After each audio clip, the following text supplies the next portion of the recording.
All right. Here we are then. 1 o'clock. Yeah. Hey. XFM. I'll tell you what you should play. No, I'll tell you what, before you say, Yeah. we're back then. Yeah. We're back in town. Well, that was what I was going to say. You should play Boys Are Back in Town. No, this is Boys Are Back in Town. You should play that then. It's just a sec. Talk then. Someone should talk. It's obviously already a shambles. Can you believe that? I'm amazed that we're back on the air and it's already a shambles. What are you doing? What? What are you talking about? I'm talking. No one was speaking. The record was ending. No one was speaking. It was just. Well, I might shut off. Already, I might shut off. It's like nothing's changed. Boys Are Back in Town on XFM 104.9. We're back then, haven't we, Carl? I'm Ricky Gervais, with me Stephen Merchant and Karl Pilkington. I'm not coming back. I'm definitely not coming back. Oh, care that I'm not coming back. Rick, I seem to remember the end of the last time we were on. What was that, 3 months ago? Yeah, 3 months ago. Carl said he's never going to do the show again. There was nothing that was going to bring him back. Yeah. He didn't enjoy it, wasn't going to do it. All the ruse, right? Really? Yes. I've only been coming back for about 2 months, because he's got our agent now, representing him. I thought he was a fool. Really? Why? Well, what's he done for me? What's he done for us? No, I know, but I mean, he's your agent, so, and he's sort of calling Graham. And it was all a con, so Carl could get Mondays off. Poor Graham, the station's struggling enough as it is. Yeah. It's like running around like a headless chicken. Yeah. No one's listening. That's why I don't bother talking on the record then, because there's no loss to London. Sure. Right? It's pointless, this show. We don't do it for the money, we don't do it for the kudos. I don't know why we do it. No. Is there anything on telly at this time? I'm going to have to lie in. I know. But, it's all a ruse to get Mondays. He's got Mondays off now, because he has to do the show, 2 hours, right? And he's still getting paid. And it's all a con, because he knows that he's holding him over a barrel, and it's like, we've got to keep Carl happy. Right? I had Mondays and Tuesdays off before Duncan got involved. No, but you know what I mean, though? And it's like, poor Graham, who's the MD, in charge of the thing, probably pulling his hair out, worrying about the station, right? It's a sinking ship. And then Carl comes along, well, I'll do it, but I want Mondays off. He's probably sitting home now. His family, he's probably ridiculed by his wife. His kids almost certainly would have lost all respect for him. He's been fooled by Karl Pilkington. He calls his mates and goes, I'm busy, Graham. I don't, I just can't think. It's embarrassing. But do you know what I mean? And you think it's funny, and you think you've got one over him. He's going, Monday's off for 2 hours. Yeah, you do. You think, and now you're not embarrassed. We've said it on air. But you're only conning yourself in the long run. Because, do you know what I mean? I hate that sort of, the world owes me a living, what can I get out of the world? What are you going to give back to the world, Carl? What are you doing now then? Are you going to prepare Mondays? What have you prepared for this show now? You've had 3 months to prepare. Yeah. What have you got? What have you got for us? Okay, what's happened in the last 3 months? What? In this place or just my life? Well, what have you got for us? 3 months, we're cloning about, you get Mondays off, you're getting paid for it, you've got a cushy deal, you're having a laugh, you're taking the piss out of the management, right? So, what have you got for us? Give it to us. I've kind of, updated Rockbusters a bit. Right, brilliant. Yeah. Right, so, and you said don't mess with it. If something's good, don't mess with it. What do you mean it wasn't good? It was never good. It was never good. Of course we had to fix it. It was fun to do. It was a laugh. I mean, I imagine it was much more fun for me than the 450 listeners. You know what I mean? I enjoyed it. I enjoyed squeezing your head and dressing you up. No, but that's just it. When I had a meeting with Graham, right, I said, look, I'm not being funny. I don't want to do it anymore. Yeah. I've had enough of it. Yeah. And he was like, oh, what's up with you? You sounds like you have a right good laugh. I said, yeah, but that's all good acting and stuff. I said, it's hell in there. I said, he's talking about Vietnam. Yeah. I said, having my head squoze, right? What? Squoze is still not a word. We've been away 3 months. It's still not a word. Right? Yeah. I said, he's putting a dustbin lid on my head. Yeah. You told this to the MD. He's hitting me with a tray. Yeah. He's chucking toilet paper at me. Yeah. And he said, yeah, but that's all over 2 years. I said, no, that was the same day. Okay then, what has changed in 3 months? They're listening, they've been listening for 6 minutes now. Come on, give us something. Bit of Nickelback. What's happened in 3 months? What, in my life or in here? Nothing's happened here, nothing's changed here. Right. But, I don't know, do you know last time we were on? Yeah. Right? And, I was telling you about the woman over the road, where I live. The one that walked around naked? There's a woman who walks about the flat naked, this right? is when Carl was watching a woman naked, then she looked at saw him looking. So what he did, this is the genius he did to get out of this, he pulled his pants down so he was naked too. His girlfriend comes in and goes, Carl, what are you doing? He went, I can't tell you now, but don't look out of the window. Yeah, go on, sorry. That woman, she's bought some blinds.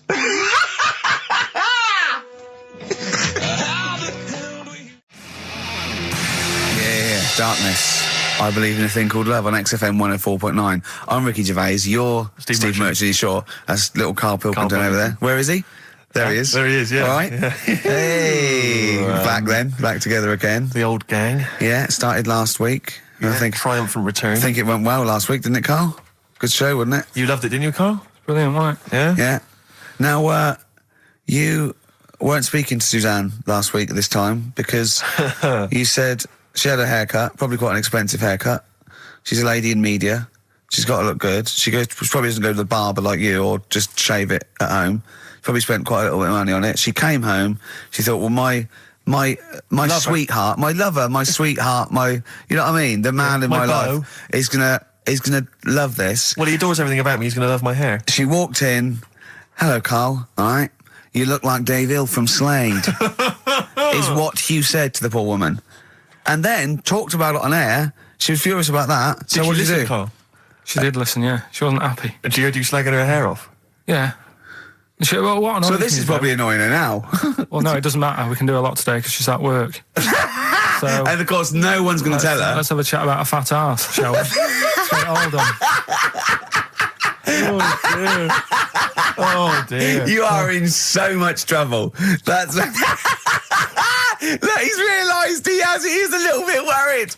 Oh, didn't you go and buy her a coat or something? Took her out on Sunday and treated her to a new coat and that. Yeah. But I offered, I said as well, I said I'd pay to have it done again. Oh no, Carl, oh God, oh my Christ. So she listened to the show. What did she say? You got home, she'd heard you slagging her hair off. Imagine that. He thinks that's a good thing.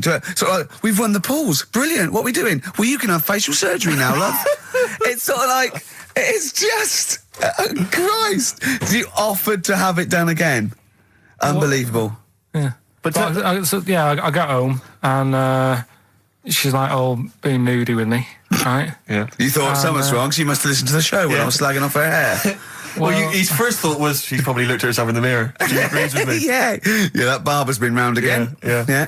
And she just said, that wasn't very nice of you, was it? Oh. So I just said, hang on a minute. I said, that's what we do on the show. When I'm slagging off, Chinese people looking old or whatever, I said, you never interfere. Sure. I love the fact. She's got to get her priorities right. I love the fact that she's in the same queue as a billion people you've never met. Yeah. That's fantastic. She's in the same queue. Well, you didn't complain when I was because Carl, I don't think Carl has ever admitted he might be in the wrong. Ever. Certainly not to you or I. So did you admit... That is so true. Isn't it?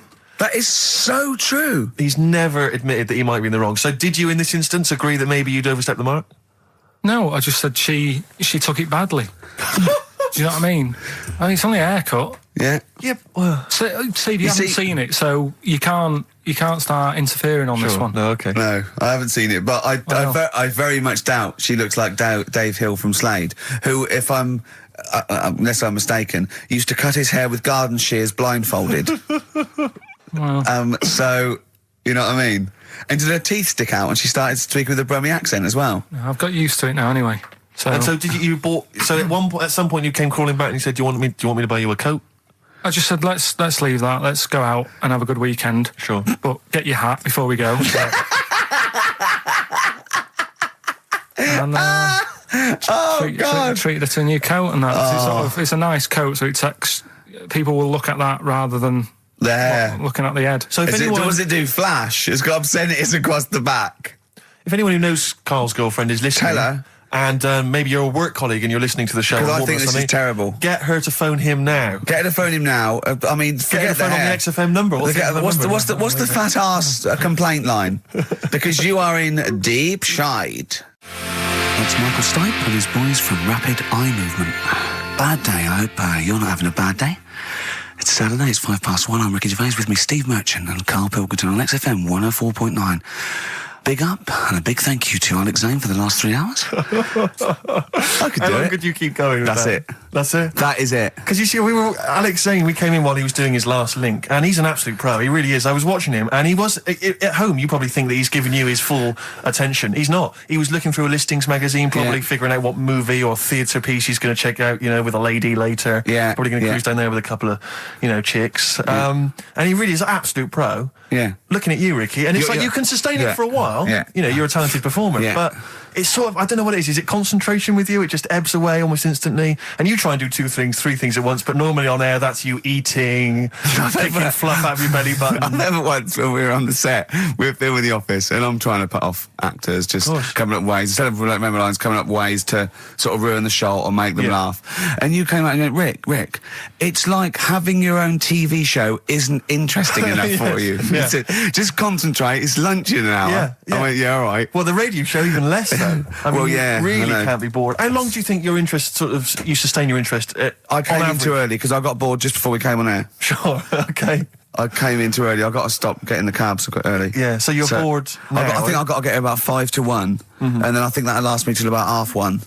Again, as he was saying that, he's not giving you his attention. He was kind of leaning back. He's put his feet up now on the desk. I've got to be comfortable, haven't I? And this CD rack's in the way. Sure. Well, you get yourself comfortable now. Get yourself settled. And then sort of... Because a lot of people will move the... There's the microphone moving now. That's the squeaking going on. You've broken the CD rack. You could actually, of course, you could move the CD rack by getting up and moving it. No, that's too much effort. You've got to try and do that whilst angled on the seat. I'm nearly laying down. It's almost horizontal. It's the most you can get. Well, I'll tell you what. I don't know what those listeners are thinking of what Steve Merchant say, but don't believe a word. All right? Oh, nice. Classy. Yeah. 5 minutes past 1 o'clock on XFM 104.9. Ricky Gervais, Steve Merchant, Karl Pilkington. A retro cut there, Thin Lizzy. Don't believe a word on XFM 104.9. I'm Ricky Gervais, with me Steve Merchant. Bubba-doo-boo. Who's that over there? It's Carly Pilk Boys. You all right, Carl? Oh, that's clever. How you doing? Yeah, I'm all right, yeah. Yeah. Wallace Chambers, Kings of Leon on XFM 104.9. I'm Ricky Gervais, with me Steve Merchant and Karl Pilkington. And England are world champions again then, so... Oh, it's brilliant. It was amazing, wasn't it? See, I'm not a rugby man at all. I never watched rugby. I think the last time, was when we won about 12 years ago, whenever it was. And I got into it last week because I realised we were doing so well. I'll watch England win anything. Yeah. Do you know what I mean? I don't care what... In fact, I wasn't into war when I was little until I realised we were so bloody good at it. We are really good at it. It's brilliant. But, yeah, fantastic. Yeah, it was great. Right, that's the rugby thing over. What next? That's it. That's all I've got. That's all I had today. It does steam me... Sometimes I watch it and it does remind me of when I play rugby, because one of them will boot it down the field, and then someone will catch it and boot it straight back again. Yeah. Which is essentially how we play rugby. I was made to play rugby. We had to play rugby. And I don't think I'd get rid of the ball so quickly. Yeah. I don't think I ever got tackled or fell over. Yeah. I think I touched the ball about 20 times in the 2 years it was compulsory. Yeah. I was terrified. Yeah, absolutely. And same as cricket. I can't... I'm a terrible batsman. I'm all right at bowling, but it seemed like the pastime for people I went to school was to injure you. Yes. It was funny to see someone poleaxe. It was funny to see someone get a cricket ball in the head. Absolutely, yeah. You know, I never relaxed into rugby, because the first day I was going to play it, my mum, I swear to God, my mother said, "You're playing rugby today, you got the kit and everything. Enjoy it, be careful." There was a kid at my school who broke his neck. And thanks very much for that. See you later. So I just went to school absolutely petrified. One thing, broken neck, is that all? Does you get better in a couple of days? Oh, you can find your wheelchair. No. Enjoy the game, though. Yeah, no, it was absolutely petrified. I was just petrified from that day. See, at least American football, got helmets. The helmets. Yeah, but anyway, no injuries, thank God. Thank goodness. So, well, I tried to play rugby, but it's awkward when you've got glasses. I don't know, there's something about you didn't really play with glasses on? Yeah, cool. Well, I couldn't see anything, could I? I couldn't see anything. How else was I going to play? Oh my God! And so you're bound to be cautious, because inevitably you're a bit more cautious when you've got glass next to your face. But you were the tallest person on the pitch as well. Yeah. I mean, you were when you were about 14, you were probably 6 foot already, weren't you? Yeah. And everyone else was what, 5'2"? Yeah. So you were towering above them, with glasses on. Just with the glasses on. And you've got pretty cool glasses now. You've had a bit of a makeover. It's like Trinity and Suzanne said, first thing to go, the glasses. Sure, sort them out. Yeah. And presumably you used to have those National Health sort of bottle. Pretty much. Yeah. Is it true? You've never been able to mosh? I tried to mosh. Because I've always watched people stage dive in, moshing at concerts. I've always thought that looks like brilliant. You know, when they ride above like everyone's heads, like they're surfing across someone's hands. Amazing. Everyone's like, yeah. And I've always wanted to do that because I'm a big rock music fan. And the only time I did mosh was at Rage Against the Machine. I tried to mosh at Rage Against the Machine. I love the idea of a band called Rage Against the Machine. Aimed at a man with glasses who won't mosh. Well, it was at the Reading Festival, and I think the lead singer, I forget his name, he went, can I just remind everyone that racism and fascism are on the rise in Europe again. Let's not let it happen. What did you do? And we all cheered, obviously. I mean, if there's one thing that guarantees a cheer at Reading Festival, it's down with fascism. And what did they do about it after the concert? Pretty much went back and... went home and had a cup of tea? Probably, I don't know what they got up to. They didn't go to Europe then and try and stop... I don't think they got involved politically in Europe. I think they just continued to rage. Against the Machine? Yeah, mainly. But largely in America, I think. Sure. I tried to mosh, and I got moshing, and glasses flew off. And I remember, because they were playing away, you know, you do what you tell me. And I was just going, careful! I've dropped my glasses. Can we be careful? Loads of kids in hooded tops. Yeah, exactly. Just going mental. Yeah, and they're all jumping up. So I was going, can we just calm down for a second? Let's not be silly. Yeah. It was absurd. And I had to kind of, scrabble around on the floor, and thankfully they were okay and they didn't get broken. So what couldn't you do then? What do you mean, what couldn't I do? What, at school? Can you not see without glasses? No. I mean, it's like that you couldn't do anything. It's a blur. Really? It's a blur, definitely. God. Yeah, it's like being kind of punch drunk or whatever. So yeah, you can't play sports when when you've got glasses.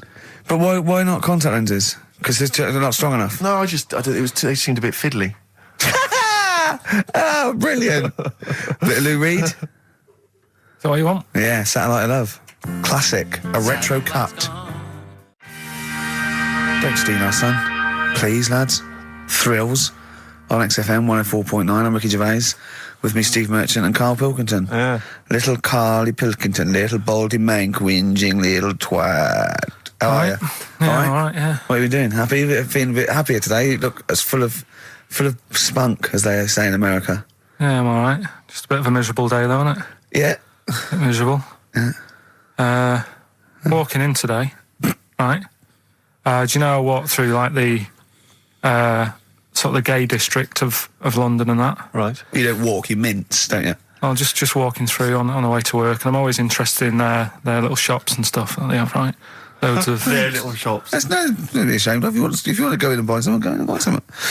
I'm just having a look at, looking in the windows and stuff. Little postcard just near the entrance. Yeah. That's meant to tease people in, to make people go, that sounds good, I'll nip in, right? Little postcard. Free butt plugs with every sale. That's great. How did we get from 5p off milk to free butt plugs with every sale? Wow. What society come to? Well, it's because we're liberated, Rick. Yeah. It's an open society. What did you buy to get them? You didn't buy... I didn't but what's the purpose? What, of the poster or of butt plugs? Butt plugs, because I really honestly don't... You shove them up your arse, don't you? Whoa, slow down, bum. Shove them up your bum. Yeah. But when? Is that just like when you're doing whatever, doing stuff around the house, or...? I think it's not to keep things out. Is it like you would use a plug in the sink to keep, the water in the sink? Oh, if you're not gay. Get that? Oh, yeah, no, I know what you mean, yeah. I don't know. No entry. What is it? I mean, I don't understand what that's I don't know. I assume it either feels good or are they... well, I've got to be careful here. Or are they sort of like breaking it in? Right, yeah. Do you know what I mean? Like it's like a shoehorn. Sure. or It's like when you stick paper in your shoes if they're a bit tight. Or those people who sort of like put little bits of wood in their lips, and then as soon they've got big plates in their lips. Yeah. Same as the butt plug. It means you can, you're ready for anything. I don't know, do I? And the Carl's face. Well, if you know what butt plugs are used for, then why not get in touch? Ricky.Gervais at xfm.co.uk. What do you think? If there's any... I can't believe we're already on this subject. I know. It's 1:05 and we're I was going to say then, if there's any people who use butt plugs, and I was thinking that Karl would have said, well, they're not up yet. Yeah. Because they go out late. No, but what is it? We're award-winning people. We've written a TV show. Not on radio, though. Not on radio. We're rubbish on radio. I know, We've got nothing to lose. But I always say to you, Steve, that I like educating people and that. Now, the way I see it is I didn't know what they were. Let's phone to going. Someone might know about butt plugs. All right, we'll get. No, get them on. Ask them. No, because they might say something dodgy. Oh. Yeah, whereas, what have we just been doing? Just take a chance. Take a chance and tell them not to swear. Well, you tell them. Okay. Right, Steve, I haven't got my headphones on. Hello, who's that? Hold on. Who, sorry? Nicholas. Nicholas, hello, mate. You're not going to swear, are you? No, I'm not going to swear. Keep it clean. Yeah. Keep them keen. What were you calling about? I'm phoning about your plugs. About, not my plugs, but sure, plugs in general. What, do you know much about them? No, are you a plug user yourself? No, I'm just thinking if maybe you've got some gay friends and you're spending the night at their place, you might want to use one.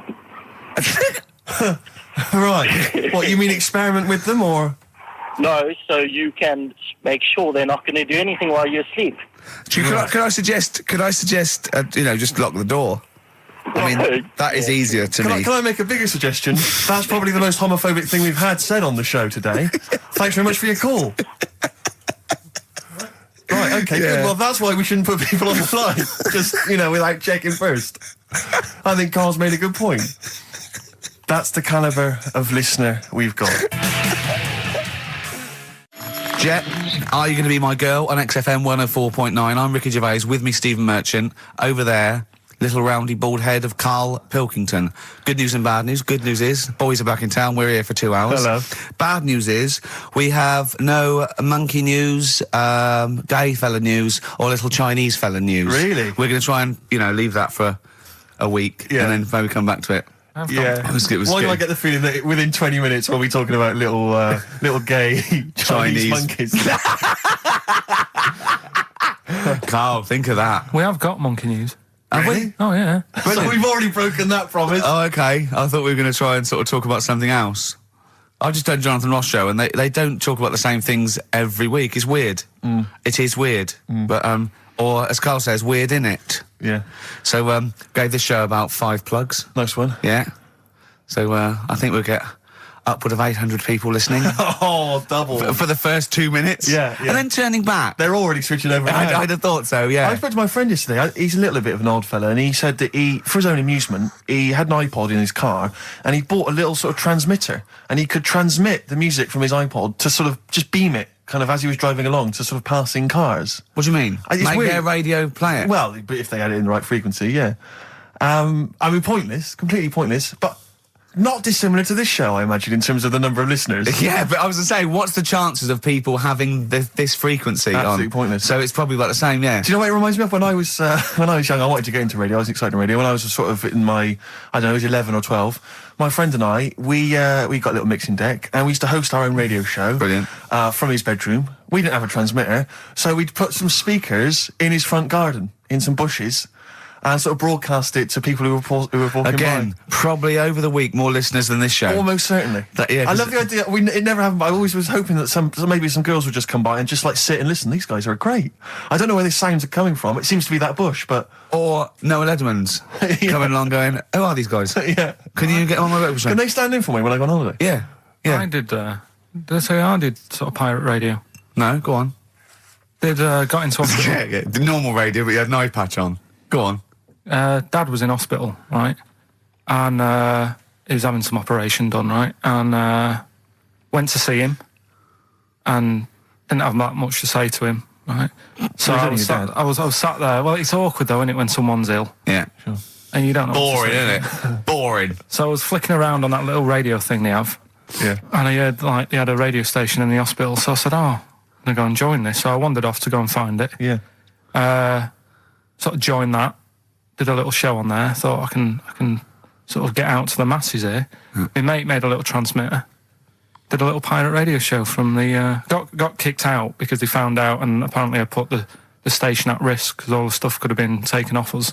But from Little Acorn, 16 years later, he's on a show with less listeners. Yes. Brilliant. Can you imagine if you've gone into hospital, you're already pretty depressed, there's the fear of these super bugs in the hospital. Yeah. Maybe you've got some quite serious illness, you don't know if you're going to make it. His voice is what you hear to cheer you up. All right, weird, isn't it? I saw a programme about a parasite the other night. Yeah. Apparently, they get in through your eye and eat their way up through your genitals. Anyway, here's Radiohead. Yeah, exactly. Play a record, Carl. Stone Roses, yeah? Oh, Fool's Gold. Classic. Stone Roses, Fool's Gold. XFM, 104.9. Brilliant. Can't help but notice you've brought some sandwiches in, Rick. What's in them there? Cheese and onion. Cheese and onion? Yeah.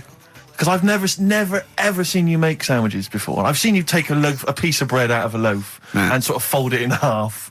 Crumbs everywhere. Well, Jane made that for me because I was in a bit of a hurry. I didn't think for a minute that you Why? Because it looks neat. Well, they're wrapped in the tin foil. A knife has been used. As opposed to chewing round the baguette. Exactly. Yeah, breaking it in half. Yeah. Albert Steptoe. Yeah, brilliant. Yeah. Nice. It's great, but the onions are strong. Are they? Making my eyes water. Yeah. If I go and breathe on you, it'll cure any sort of skin disease you might have. Skin disease. We watched that, Karl. You know, that Karl was raving about that thing about parasites, about worms coming out your brain and that. And I watched What is this? Is it a TV show? Yeah, called Body Snatchers. Right. And it was pretty fascinating. And, I mean, amazingly shot as well. I mean, it's got to win an award for photography. Yeah. And there was one bit that this little girl had been bitten by a mosquito and laid her eggs, and it went to the doctor. She had a lump on her neck, like a boil. And they pulled it out, and it was like a bullet, this maggot. Oh. And they put it down, and it was wriggling in her blood, right? But the hole left was sort of aesthetically pleasing. You know, like that feeling you get, like, I once had an ingrown hair, and I quite liked it when I pulled it out. And it's a perfect little hole. And I thought, I wouldn't mind having those as long as they sort of, like, healed over. What are you talking about? I don't know, it's weird, isn't it? But why would you want a hole in your body? No, it's got pulling something out, sort of like pulling something out of your body. It's I sort don't of know what you're cleansing, talking isn't it? No, but it's sort of like, I don't know what it This is it. You watch one programme recommended to you by Karl, you've turned into Karl. You want a hole in your body? No, it was like, you know, like squeezing a really good sort of like spot. I mean, I haven't squeezed spots for ages. And I'd never had spots, but maybe that's it. I didn't have spots. Right. And I always thought that'd be nice, squeezing a spot.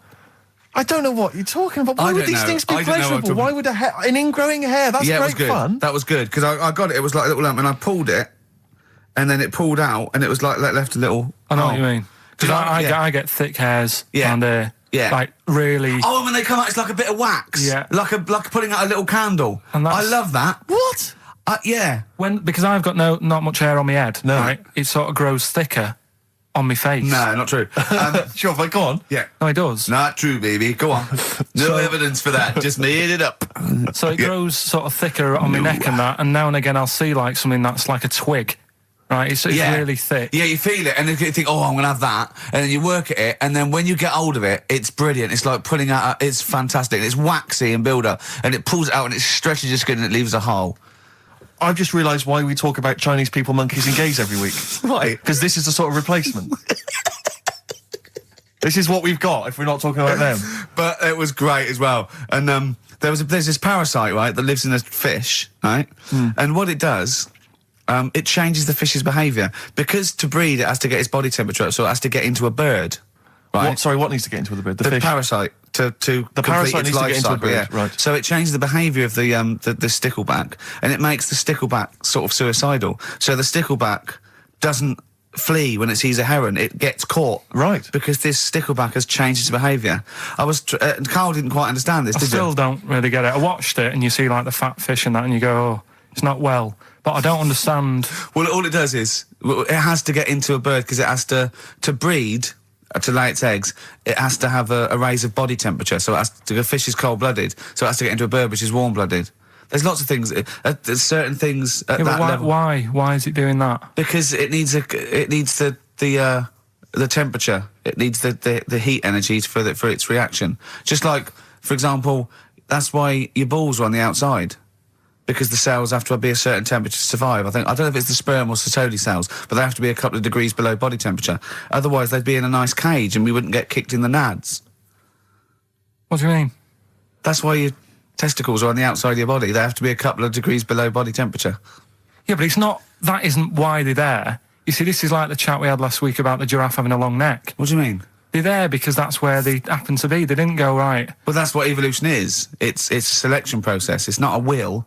The balls didn't say, look, I'm too hot, let's get us outside, let's get outside of here! All right, hang on a minute then. What? So a little man monkey, right? Theirs are in the same place as ours. Yeah. But they're walking around naked, so it could be anywhere. They could be, like, on the back.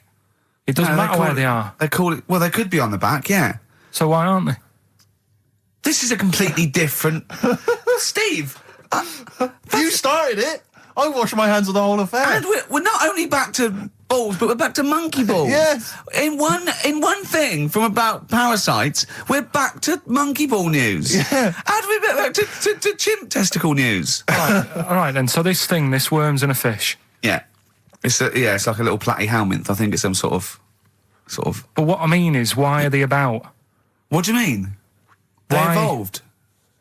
But why haven't they died out? Because they're very successful. Yeah. What do you mean? Yeah. What do you mean? Yeah. Tell me the brain event that made you say yeah in that 1 second gap. Because in a way I don't get it, and if I think about it too much, it hurts a bit.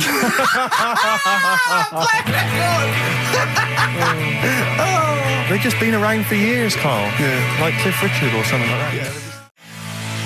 Roll Over DJ by Jet on XFM 104.9. I'm Ricky Gervais, with me Steve Merchant and Karl Pilkington. All right, Karl? Yeah. Bit miserable today, Karl. Let me explain why. Go on. Steve, and to you, the listeners. Well, we came in to a big bunch of stuff. Dropped off was it Becky from Marks and Spencer? Just like lovely stuff. Food, presents for the cat, books, just, to Ricky and Steve. Ricky and Steve who do the show, right? Ricky Gervais and Steve Merchant. GQ presenters of the year. Creators of The Office, right? Award winning. Carl's looking over. I go, well, maybe, it's not for you, no. And then he told me why he's grumpy anyway. Go on. Do you know what XFM are giving everyone? How long have you been here? About 6 years. What are you getting for Christmas from XFM? 2 CDs. Is that of your choice, or do they choose them? There's a list of about 30. Right. Tell them what you chose. 30 CDs. I've gone for Kings of Leon album. Yeah. And the Best of Bob Marley. Haven't we given them away in the past or something? Or you could have burnt them off, couldn't you? You could have done copies. Illegal, but you could have done that anytime you wanted. I don't think Bob Marley minds if you bootleg his CDs. It's out of order though, isn't it? It is bad. Although is that always the case? Has it always been the truth of all the time you've been here? No, it has been better than this. Yeah, although you do get paid quite well and you do have an easier time. Yeah, but don't give me the CDs then. If it was a milkman, you don't go, have 2 bottles of semi-skimmed. Happy Christmas. Yeah. That is a valid point. Do you know what I mean? You complain. Who is it who made this decision? There's no point. No point, is there? Why? Just no point. I don't like moaning anyway, just... Has it come from up top? Is it from the capital people?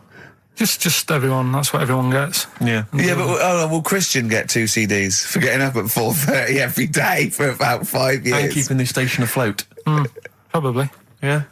So that's why I'm a bit fed up. What do you listen to first, Marley or Leon?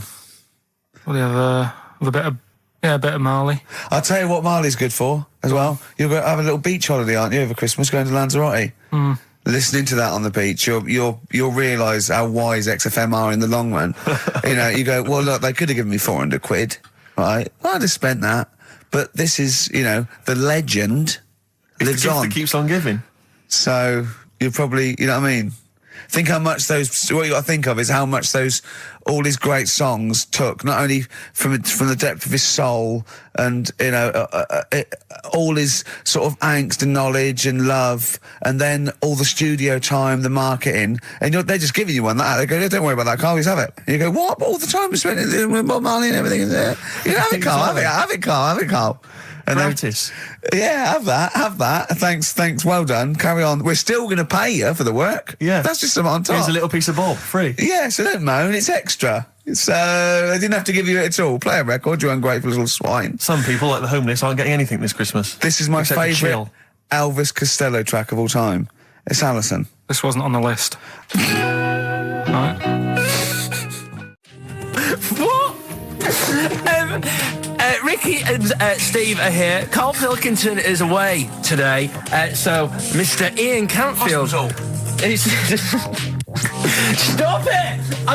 This is my signing off link. Right, look, I'm running into your show now and it's your fault. Mr. Ian Cantfield's with Ricky and Steve today. Jimmy Carr's on X-List duty tomorrow. If you didn't get a request in, I'll see you 10 o'clock next Saturday. Merry Christmas. XFM. Comfort and Sound by Feeder on XFM 104.9. I'm Ricky Gervais. With me, Stephen Merchant. Hello there. But no Karl Pilkington. No Karl. He's in Lanzarote. But we have got a very, very special stand-in. It's Camfield. Say hello. I'm so excited to be here. It's been, the things I've learned in the last 10 minutes before we've even gone on air. Like, you don't have a theme tune. I don't have a theme tune. I don't wear headphones. Exactly. Ian wears headphones with a preamp. He's got 3 midgets just brought in his back line. Right? They're called Dog, Mongo and Blitzkrieg. Look, Blitzkrieg is up there, like, eating a banana. Yeah. He is the king of rock, the new king of rock. Well, the prince, he's the prince of rock. Obviously, Vance is the king of rock. But we'll be doing that, we're working out who. Over this, and by the way, Camfield, I don't want the Ian Camfield that does XFM and going, and it's fast approaching 1:23, here's Ash. I want the Camfield that goes, I snorted ants with Lemmy. Okay? So, we want the real Camfield. All right. I bought in Metal Christmas, is that all right? That's my only request from this show, that we do play Paul Di'Anno's version of Santa Claus is Coming to Town. The rest of it's over to you. Yeah, we're going to play some Christmas tunes. We're going to play some, our favourite hits of the year. But mainly, this is the rock programme. This is the rock programme. What worries me, Rick, is there's a lot of people who listen to our show and they're not regular XFM listeners. They just kind of crawl They're out not regular people. Stupid on a Saturday afternoon, put the show on. So they might not be familiar with Ian Camfield is a young man. He's been in he's about 14. He's been in radio. It's weird, he's 14, but he's been in radio for 15 and a half years. He was weaned on the milk of a Vance. Yeah. Right? And he's going to be the new rock god, aren't you? Well, I'm trying. Yeah. No DJ Camfield. Just go, right? And over the 2 hours, I want to work out the 4 pillars of rock, right? I want 4 names, 4 pillars of rock, right? Huge rock pillars, and then I want the king who stands astride them like the archangel of metal. So we'll be asking Ian, every few minutes we'll be asking, right, who's your first pillar of rock? And then, keeping the one that stands astride them, okay? And how many do we need? Well, we need 5 names then, don't we? The 4 pillars of rock and who stands astride them. Right, okay. Like the Overlord with these Axe Attack albums. Yeah, this is Oasis. Christmas. That was the record before us, and here we are, pre-recorded, because we did this a few weeks ago, because we're not here at the moment, are we? We're away in that. I'm Ricky Gervais, with me Stephen Merchant. Hello there. And Karl Pilkington. Well, he's not actually with us. He'll be in some of the best of clips that will be coming up shortly. Yeah, this is just us, isn't it? This is just us. We did this, when did we do this, Rick? A couple of weeks back. Hold on, what is it? It's the 27th today. Yeah. I enjoyed Christmas. I loved Christmas. I loved Christmas. I had a great time. What did you get? Loads of presents. So did I. I'm glad they made it to number 1. I'm really glad. Stroke, he, she. Yeah. I'm really glad that the pop idols, Cliff Richard, Westlife, made it to number 1. Bo Selector. Yeah, just delete that. Okay, well, we're going to play some of the best of, some of the greatest moments of the last 3 weeks. Yeah. Ever heard on XFM 104.9. What about this? Do you remember this one? Oh, which one is it? I'm Ricky Gervais, with me Steve Merchant. Over there, Karl Pilkington. The man who believes anything. I think it might be a condition due to his little round head. Mm-hmm. It's sort of like, it might be a new condition that we can call cranial spherity. And because it presses on his lobes, and the only sort of upshot of that is he's normal in every way, but he believes everything he reads or sees on Anna Nova. All right? Talking of which, Rick, I don't really follow the news. No. It's mainly boring, isn't it? Wars and stuff. Yeah. But I don't know. Well, yeah. Well, it is a war. It's all this nonsense before and after. When it's a war, it's, it's in the middle of the war. You can watch it on telly. True. You get results. True. You know what I mean? Like, Do you know what I mean? Yeah. Like a test match or something. But it's all this rubbish before and after. It drags on. This recent war seemed, I thought, just generally, it was better presented than the previous one. Because I remember the first Gulf War, it was often during the night, and I couldn't stay up. Yeah, because I think the American had rights to it, like the Tyson fight, so we had to get it at 2 in the morning, exactly. Which is annoying. They had it, their prime time and that. And a lot of it was in black and white as well, when the bombs went in. When the bombs going so, this time there seemed to be a lot more colourful stuff. Yeah, it's much better coverage. I think there should win awards. Yeah, well, I'd like for to see it. awards, So, like Channel 4 won for cricket. Yeah, I mean, a few times as well, I was quite pleased to see they actually had footage of the bombs exploding. Yeah. No, good. Well done. Generally, good on you. Well done. Good on you. Yeah, I don't know. Costs a lot though, doesn't it? It isn't a costly War's thing. a lot more when you got something like a Jimmy Carr game show, which probably costs about $100,000. Yeah, like half an hour war costs millions. It's almost as expensive as like Terminator 3 or something. Yeah. But I mean, But then you got a variety. Exactly. Sorry, Steve, you were talking, mate. Well, no, I just wanted to make sure you're aware that the World Elephant Polo Championships have taken place. I did get it. I think they mentioned it on. Yeah, we won, didn't we? England won. Yeah. Well, my question is, where have they been practicing? I don't know. Do you remember ever at school anyone ever saying to you, "Are you interested in playing polo with elephants?" Do you reckon it was 5 blokes in pith helmets kept sneaking into a whipsnade? Possibly. What are you doing, lads? We're practicing. Get down. Yeah. Get off them elephants. Yeah. I didn't even know we had a team. I can't believe it. No, it's like Johnny Wilkinson and the rugby lads. They're going to get MBEs, all sorts. The elephant polo boys, nothing. They're going to get nothing. I haven't seen the sun talking like them. To be fair, it's not like horse polo where I don't think there's a stick long enough. I think the elephants kick it, don't they? I think you might be right. I think they're not allowed to use their tusks. They burst it, weren't they? I think they go, start again. Raheem! Yeah. What do you mean the elephants kick it? All right, I've opened a can of worms here. Normal polo on a horse, they have like mallets. Yeah, they whack them, right? But I think it's obviously they're too high up. I think I might be wrong, but I'm pretty sure they just train the elephant to kick it. So why are people something about? Why not just let them have a kick about without?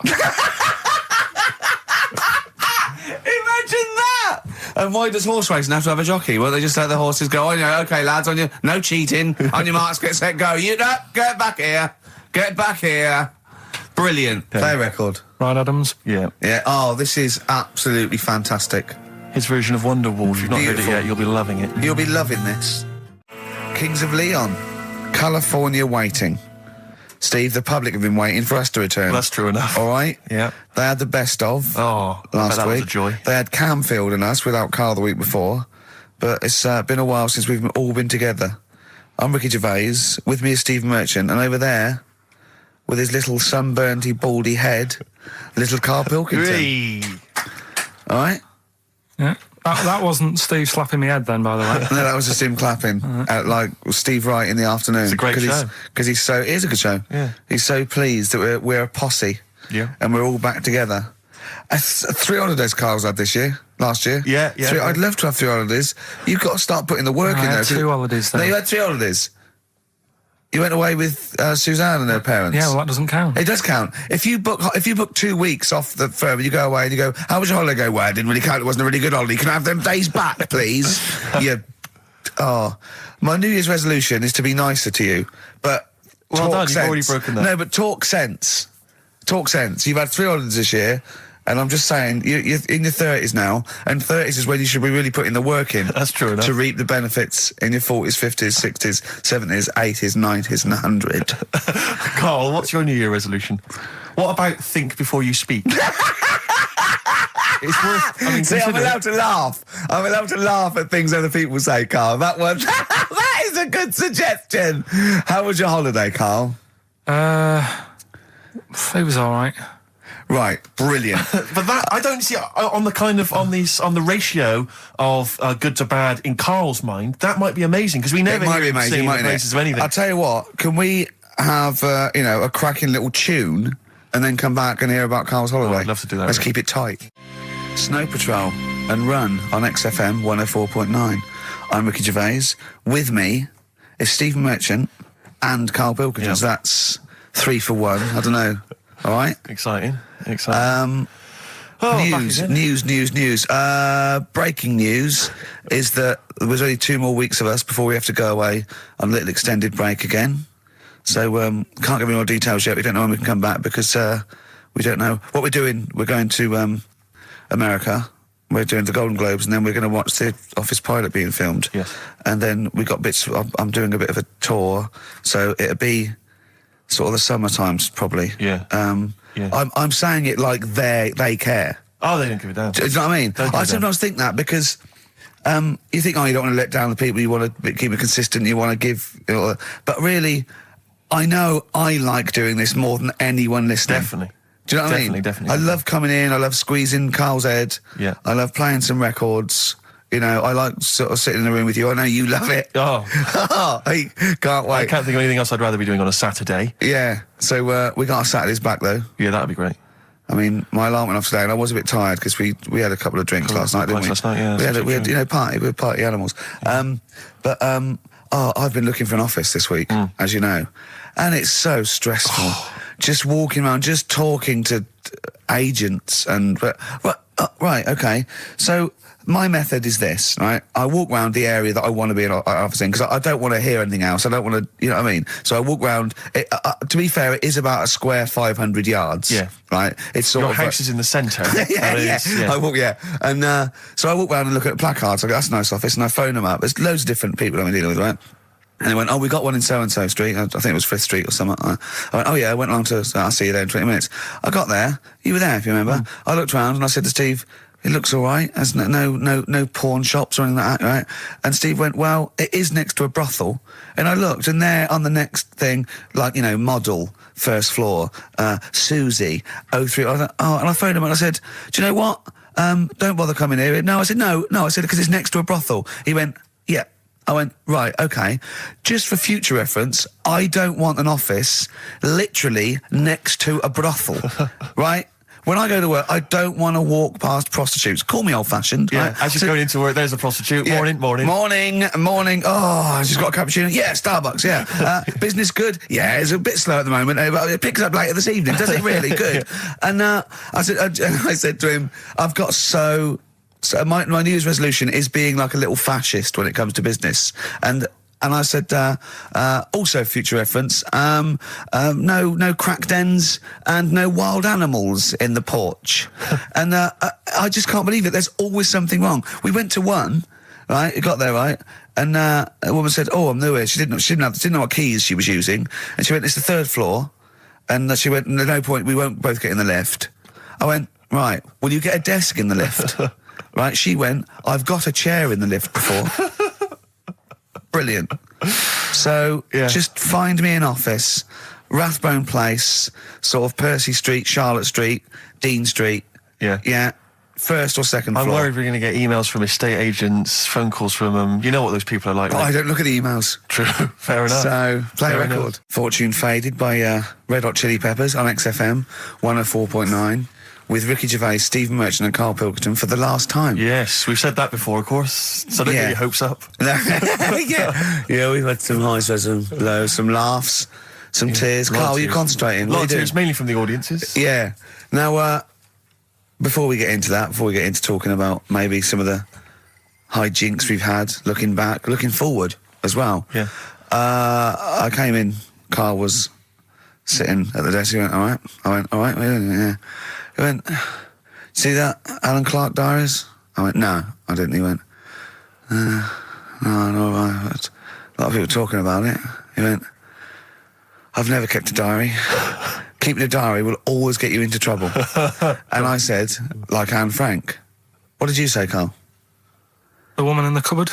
That's what he said. The woman in the cupboard. And I went, save it. Save it. You never speak to Karl off air. Save it all from when we're on the wireless. He went, but what did she do? What did she do except be in a cupboard? What did she have to write about? And I said, well, her thoughts. Do you know Anne Frank? That's all I know about Anne is. There's no point pretending it. Anne! That I know stuff. Yeah. Right. Well, tell us everything you know about Anne Frank. She was in a cupboard. Yeah, what else? If she didn't do that, I wouldn't know about her, seriously. That's all I know about her. Yeah. So what did she do? But what do you how do you think we know about? We know about We know about her cupboard because of her book, don't we? But hang on, what in the bigger scheme of things, why was she in a cupboard? I don't know. Right. I honestly don't know. You don't know anything else about Anne Frank beyond the fact that, to quote you, she was in a cupboard. Well, what's she done then? You tell me. Why should I know more about her? Firstly, I don't think she was in a cupboard. She wasn't in a cupboard. She was in an attic. All right. Yeah. So what was she doing? She was hiding from the Nazis. She was hiding from the Nazis. But isn't that the first place they'd look? Sort of work from the top down. Oh, they weren't specifically looking for Anne Frank. They weren't going, where is she? Where's Franker? If she gets that book out, we are in a deep shit. We've got to stop the book. They were just looking generally. She was, I think she was 13, 14, she was hiding, she was Jewish and she was hiding, lived in Amsterdam, didn't she? Yeah, as much of her family were having to hide, being helped by, friends, non-Jewish friends. In a cupboard. Cupboards, And how long did she sort of hide up there for? Until she was caught. Long enough to write a book. So she even got caught after all that? What do you mean, so she even got caught? We're talking about one of the great, humanist tragedies of our times, and you're going, she couldn't even stay hidden. What do you mean, didn't she get caught? No, I'm just saying, it's not a great tip then, is it? Do you know what I mean? She didn't do it well. She didn't hide until they escaped it. Her diaries are not a manual on how to hide from people. It's not how to win at I don't know anything about her, and we might be going down some ground that's a bit dodgy. I don't know enough about it. Maybe it's best just leaving it. All I was saying is diaries. Do you know, what do you do them for? Have you kept one, Steve? Never kept a diary, no. Right. I can understand your fear that it might get discovered, someone might read it, find out all about your inner secrets. Of course, the good thing about you is you tell everyone what you think about them. Yeah. Yeah, but... no one's going to find a diary and go, oh, God. Can't believe it. Carl doesn't like my haircut. Yeah. Carl thinks I look like Dave Hill from Slade. Yeah, I told you that, didn't I? Yeah, I told you that. Do you think they'll last, though, diaries and that? No, because they were a bit of a time killer, weren't they? It was something to do at the end of the day, whereas now there's iPods and that. Do you know what I mean? It's fantastic. The iPod of Anne Frank. Yeah, no, new from Sony. That would be great, wouldn't it? All her greatest hits. Who could forget? Oh, well, dear. Leave that then. I didn't know it was that deep. I thought it was just like a, You thought it was like, didn't you? Adrian Mole type thing. Yeah, what are we doing?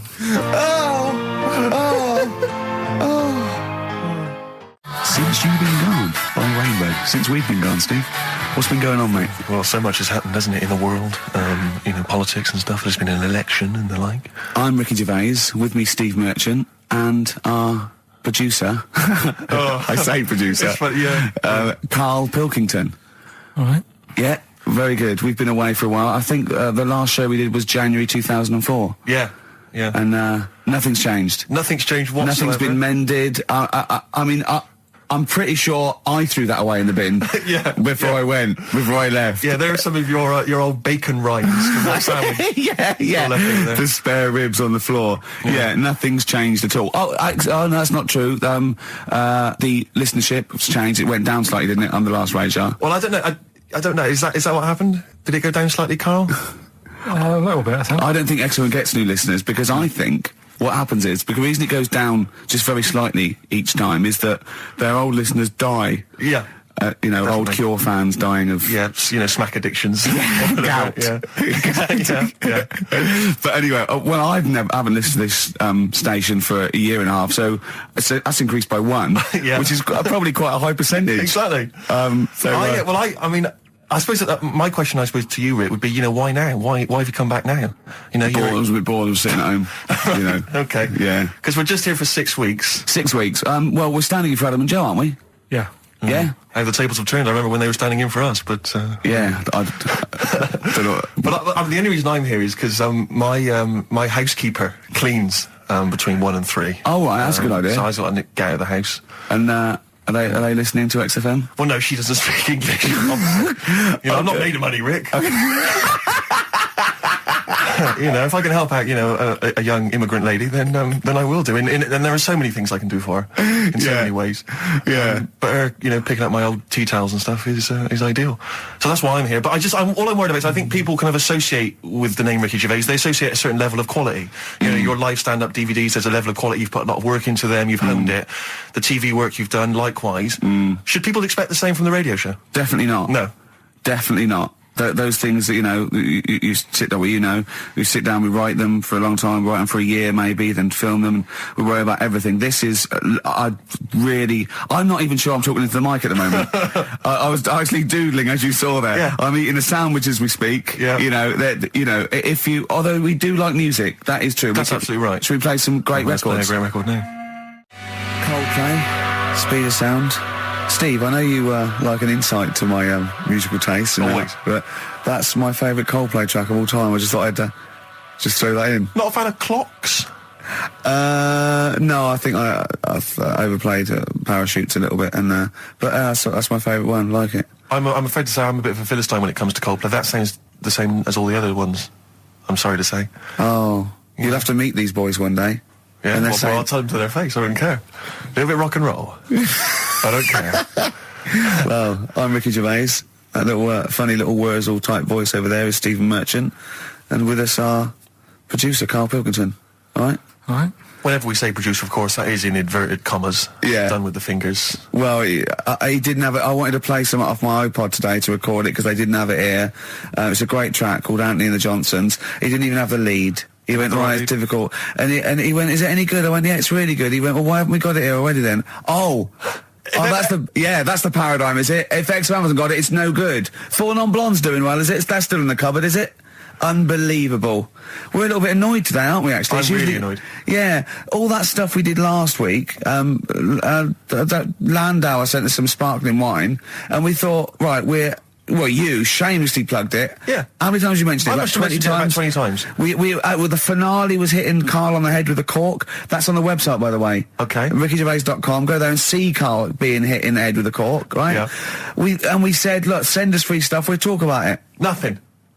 The cupboard is nothing. Empty. The cupboard is bare. No one has thought. I tell you what, there's those guys from The Office. Yeah. I mean, let's be honest, Rick. We are taste makers. We're opinion formers, you and I. Yeah. And you'd have thought if anyone was going to send us some free stuff. Yeah. You know, it makes me fume. And do you know what it is? It's because people, PR people and that, they've realised no one's listening. But not only are we going against all our principles and losing our dignity just for some free stuff. And integrity. Yeah. We're going against XFM policy because obviously they would have got thousands of pounds for Landauer to be mentioned last week. 20 times. No, it wouldn't. It's 40 quid, isn't it? It's 40 quid. Yeah. 40 quid for a 9-minute advert. Exactly. So advertise your quality stuff here. Yeah. Jeff's Garage. Cheaper than some other garages. Anyway, actually, if did we play an advert once for a tattoo parlour? Yeah, do you remember that? I'm sure we played an advert for a tattoo parlour. What tattoo parlour can afford to advertise on a radio station? Unless it's a tin pot one like this. Oh, God. Oh, I've got some good music today, though, Steve. Oh, really? I hope so. I'll be the judge of that. Go on, AC/DC. Oh. An Honest Mistake by The Bravery on XFM 104.9. I'm Ricky Gervais, with me Stephen Merchant and Karl Pilkington, our producer. Right. In inverted commas, heat put. Yeah. They know. How are you doing, all right, Karl? Yeah, didn't they also write something about me, bald round head? Yes, perfectly round little bald man head, they said, so... Because you need to know that when you listen to the radio and that. Really matters what my hair's doing. Your hair, have you given it a little polish? Because you look like a cue ball at the moment, and you've had a shave in it. I've never seen such a round head. It actually looks like a plate with ears. Yeah, well, for those that have never seen Karl, I actually, if you remember, I think he looks a little bit like Mr. Spoon from Button Moon. He does. If you've ever seen that show, and also he looks like, you know when they say they find with a little 4-foot human and it's actually 500,000 years old and they give it a name and it's the first, Australopithecus into. He looks like one of them as well. Perfectly round little. He's the missing link. He looks half human, half monkey. Because he's got a slight slouch as well. So it's those pictures where you see it going from an ape to a man. He's one of those in the middle. Yeah, and of course his monkey hands, his hairy little wrist to those skinny little things that he can get oranges out of holes with. And it's unbelievable. Why are you so all shaved and polished and everything? Got a wedding. What? Got to go to a wedding today, so... thought I'd, you know, clean myself up a bit. Yeah. Shouldn't you be wearing a suit or something? No, I'll go home and put something on. Oh, okay. But, yeah, Suzanne said, you know, make an effort. I sort of had a shave and that, and then I came out of the bathroom, she said, oh, your head looks a bit sort of eggish. She's right. She always worries about when I have a shave, because I just, you know That's what I mean? your girlfriend, Carl. I know. Saying that. Just think, so don't worry about Heat saying it. The funny thing is, it's Boyd Hilton, I think, of Heat that wrote it. And he's got a little bald head. Yeah, no, don't slag him off. Yeah, but on the end of his review, does it say, you know, written by Baldy Boyd? No, because it doesn't matter, it's a magazine. Don't worry about it. Looking forward to the wedding? A bit boring, isn't it? But you gotta do it. They're probably listening. Should we do a shot? No, it'll be a great day for them, but I know what will happen. Suzanne will see, you know, all the fuss and that, and then she'll get ideas, and I'll have to let her down and all that. Why is it you don't want to get married again? I always forget. It's just, who's it for at the end of the day? I've been with Suzanne for 11 years, right? Sure. We're happy. Well, I am. That's what counts. You're never happy. I am. I'm all right. Yeah, no, I know you're happy with Suzanne and everything, but apart from that, you're never happy. You are the most grumpy, moany thing in the world. I mean, I get annoyed, but I'm always happy. I was annoyed here. I was happy coming here, but there was a bloke behind me walking and scuffing his feet. He had a pair of those stupid skulls on, and he was clicking and scuffing. Wear some shoes. You don't have to click. Pick your feet up. Flip-flops annoy me. You know? But I'm happy. I'm just annoyed. You are just like, oh, the world's on me. It's rubbish, this. I know the world's great. It's just sometimes people annoy me by being there. You know? But Steve said I should be locked in one of those towers that princesses used to be locked in fairy tales, because everything annoys me. But you're grumpy. I'm not. I'm all right. Oh, right. Okay, listen, we better play a record soon. But coming up, Steve, I went away with Carl. Okay. It was a little present from Jane. It was a golfing day. I could take someone, took Carl. It was a brilliant day, absolutely brilliant. But it ended with us sort of drinking and chatting and me saying, right, I'm going to bed. Because Carl said the most ridiculous thing he has ever said. Think of that. That's something. Oh, sometimes, Carl, I think you're on another planet. Here's the only ones. Foo Fighters, Best of You on XFM 104.9. I'm Ricky Gervais, with me, Steve Merchant. And Karl Pilkington. All right. Carl's had a bad week. I'm going to say it straight away. He tries to rule out stress in his life. Yeah. But he's had a bit too much stress this week, haven't you? One, a phone call from his mum, stressed him a little bit. Right. Something he said in a magazine about his auntie. Okay. Came back to haunt him. Auntie Nora? Auntie Nora, yeah. Don't name her. No. Oh, she knows who she is. No. Okay, we won't name her. Right, we just say it's the one who farted for 5 minutes, and as he saw a skirt when he was young, and I found it like a split tennis so ball. It could be any of me aunties. We're that coming up, and also a bloke in Times Online, Chris Campling, did a review of the show, right, and basically said that Karl Pilkington is a creation of Gervais and Merchant. Well, if only that were the case. He said. He started off saying he liked the show. Yeah. He was excited. Said it was a good show. A lot of the jokes. I'm already questioning his critical faculties. Yeah, exactly. And basically said that we didn't contribute much, or seemingly didn't seem to contribute much, and we couldn't sort of like ad lib or anything. We just laughed at, particularly me, laughed at Karl Pilkington, who was coming up with some, you know, quite funny stuff. Yeah. Right? But then he does a twist on it. He goes, but the thing is, we're the puppet masters. He's a created person. We've created the persona Karl Pilkington for our own amusement. Right. He bases this on simply that we talked about... What was it we talked about? The Chinese not aging well, and he heard him talk about that on my DVD. But clearly I say, Karl, remember when you were talking about that? It's a news, or remember in the week, and so he thinks it's all scripted now. Imagine if this show was scripted. I'd be ashamed. Yeah. If this show was scripted, I would send back the BAFTAs for the actual shows we've written, and I would say... I'm having a go at Chris Campling. He's nice about our other work. He likes The Office, and he likes my stand-up and everything, and he likes the show, but he's saying... Because we're not spontaneous, we scripted this and invented Karl. So he's like, you know, we've invented another Gareth. If we had created Karl, I would not have squandered a character that good on this poxy radio station. Absolutely. Also, does he know that we spend about 3 months on half an hour script? So how long does 2 hours of drivel? But the main thing is, as if this could be scripted, it's dreadful. It's shocking. Or maybe this is scripted. Hang on, you've lost me there. Let me just check the script. Maybe Chris Campling does not exist. Maybe I've made him up. I don't know what to believe. See, the name doesn't wash with me. What was his name? Chris Campling. Sounds odd. That's something that I made up, isn't it? Campling's almost like a joke. It's almost like a gay name, isn't it? Oh, he's a Campling. So I think this is scripted. Yeah. I think I've probably made this whole link up, and Karl is a creation. Campling, that's not a real name. No. I should have come up with something better. Yeah. Sorry. Forever Lost. The magic numbers, and the magic number is 104.9. XFM. I'm Ricky Gervais, with me, Steve Merchant and Karl Pilkington. Right, 2 more shows. 2 are off air for don't know how long. Is that 2 more including this one? Yeah, no. 2 more after. Yeah, okay. No. It's this is one, and then there's another one. Right, 2 more. And that's shows. The last one. There's 2 more shows. Yeah, including this one. We'll start in now. If I'd have said this at the end, it might have been ambiguous. But I've said it at the beginning. There's 2 hours. That's a whole show. Right. So there's 2 more shows. 2 more shows, including this one. Yes, well, obviously. So 1 more show. After it's only 1:05. After this show, 1 more. Yeah, one more. Yeah. Next week there's 1 more show. That means 2 altogether. Oh no, now it's only 1 more show. Good night. Okay. Now, it better be a good one, Karl. Have we got Rockbusters? Yeah. To win those prizes? Check. Have we got Monkey News? Check. Is it a real Monkey News, or is it something that's slightly made up that you... What? Always is. Check. Okay. Knob News? Yeah, we've got a bit of knob news, yeah. I'm worried that knob news, because it's only about penises, is a little bit sexist. Have we got any fanny facts? Can we sort that out for next week?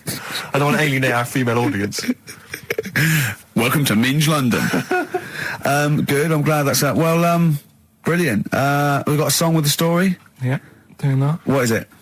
I don't want to sort of tell you what it is yet, because the song isn't that great. Do you know what I mean? It's not a song that's like an XFM song, but every time I hear it on, say, like Magic or whatever, yeah, I have an argument. 105.4. Yeah, I have an argument with Suzanne that, you know, what I think it's about, and she says, don't be stupid, it's not about that, and I'll say, no, it is.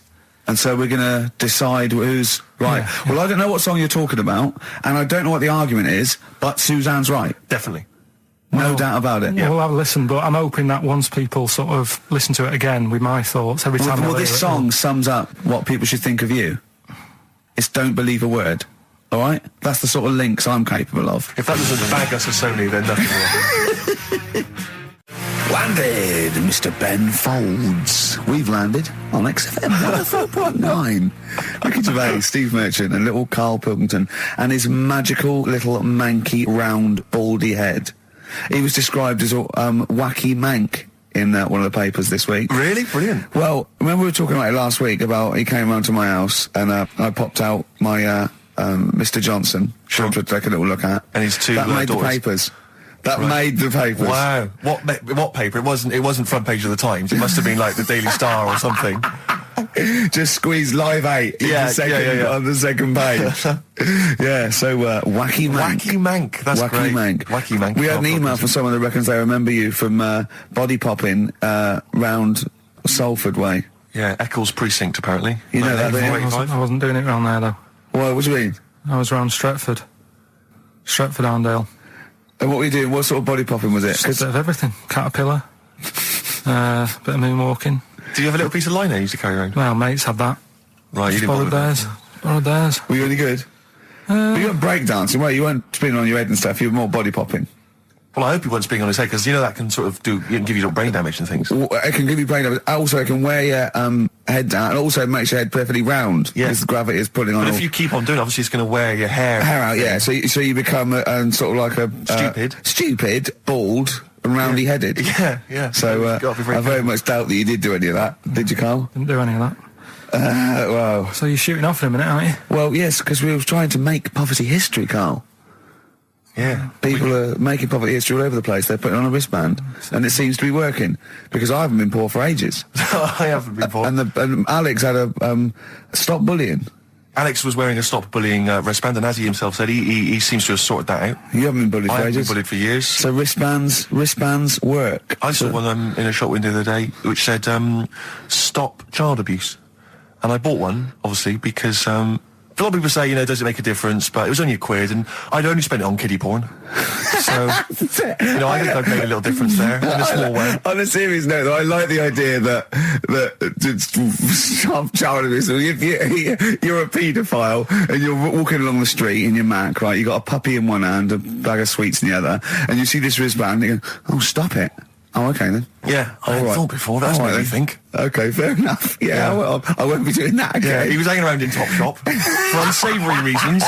You saw them in there for only £1. Carl, we haven't got long, have we? We've got an hour and a half because we've got to shoot off. I've got to shoot off down to Live 8 and introduce Rem. So we got a lot to pack in. We got the Rockbusters, and then we give away. I just saw those. I'll finish the sentence in a minute. I look forward to it. I'm getting excited. Yeah. I'm getting excited. So we got so much to pack in. Yeah. I haven't got time to finish all my. So listen, right? You know the things we're giving away. The signed little Homer. The Nigel Tufnell thing and the Flanimals, right? It looks brilliant. They've done a brilliant job, the people here at XFM. So take back all you were saying about them, Carl. And also we should say as well, you've still got a chance to win that, because if you get today's Rockbusters, you go straight into the hat for the big draw, so you've still got a chance to win all those top prizes.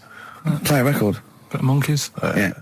Badly Drawn Boy on XFM 104.9. I'm Ricky Gervais, with me Steve Merchant and Karl Pilkington. I'll tell you what, the Stoney's then. Oh! This Thursday at the Grosvenor House Hotel. Yeah. Everyone in Radio's Anyone has entered their show in different categories saying, they get it down to, winners this year included the brilliant Dominic Mohan, former showbiz editor of The Sun. Lots of people won. Lots of people won gold. Lots of people won silver. Lots of people won bronze. We didn't get a sausage. Nothing. This show was deemed not worthy of anything. I mean, not a look-in. The panel looked at it and said, well, no, definitely not radio. Didn't get a vote. See, that annoys me on so many levels. Let me tell you one, right? I've never complained about losing an award, okay, ever. Yeah, mainly in TV. I know we've won a lot, but we've been beaten by Peter Kay. Good luck to him. He's brilliant. Beaten by Phoenix Nights, the sitcom. A lot of people like that more than the Oscars, vice versa, right? No qualms. But the shoddy shite that I heard that night beating us, I was furious. I don't understand. There's people, regional, it sounds like hospital radio, right? I shouldn't even be on XFM. I thought, it's beneath me. Yeah. And I thought, well, give them a hand, right? Let's show them. And I want to know who the panel was as well. I do not believe it. How can they I was looking back over some of the shows, right, before I go, Carl, and I've just done a little excerpt of, a trailer of what we do, what we're about, and I don't know how the panel could overlook this. Play a bit, Carl, please. Shaking her muff, minge and tits around does not make her a hoe, then what does? These kids at school with big heads. Carl, what are you talking about? Shut! Oh, my name is Holy Fuck. Right, it's this monkey that was on a train station. Right. What if you mean cock to mean penis? It was my Down syndrome son. Oh, chimpanzee, that monkey news. So we've still got monkey news coming up. You're an idiot! You know what I mean? That's, to me, quality broadcasting. I don't know how they can say that isn't worthy. That's what we sent in to the Sony people. They listened to that. How they didn't think that was dynamite stuff, it doesn't make sense. Actually, I've been thinking about this since Thursday, because I've been a little bit down in the dumps. Yeah. What I think it is that with the TV show, the TV stuff we've done, we put a lot of work into that. Yeah. We get the script, we spend a lot of time on it. What this show is about, it's very much about spontaneity, it's about our personalities, and I don't think we're ever going to win an award for our personalities. I think that's where we're going wrong. Do you know what I think? I think that when we're together, with the auteurs of The Office, and, and we're strong on it, and we're just two, we write it, we direct it, we cast it, we even worry about the font and stuff on the, we do everything. There's a weak link in our midst, I think. On the radio show? Yeah. Right, I'm just trying to think what the common factor is, because on the award-winning TV show, Spliss You and I... Yeah, I don't know. Well, I'll tell you what, can we play a record and let me think about this, because there must be something... There's got to be a factor. ...that isn't in The Office that's in this, that means that The Office is award-winning, and this is a pile of shite. Brown Sugar by the Rolling Stones on XFM 104.9. I'm Ricky Gervais with Steve Merchant, and with us, Karl Pilkington, the third member of this team. Me and you do The Office, award-winning. Yeah, and us three do this show. No awards. Nothing. Karl, what are your thoughts? What do you think's wrong with the show? Why do you think the panel listened to our show and said that is awful, it's not actually a radio show? Well, can I just point out, many people may not realise that last year we won a bronze, so we've actually gone down. We've actually slid off the list entirely. I know, but I mean but Karl wasn't really as involved last year. Well, I remember last year it was very much you and I. I mean, we just started out on it. Yeah, so I mean, so you can't really compare. Hold on, though. Well, interesting. What do you think, Karl? What do you think the reason is? Thoughts, Karl? Any thoughts? I see what you're getting at, right? But you're not stupid. But when I put the compilation together, I made sure that it was mainly you two.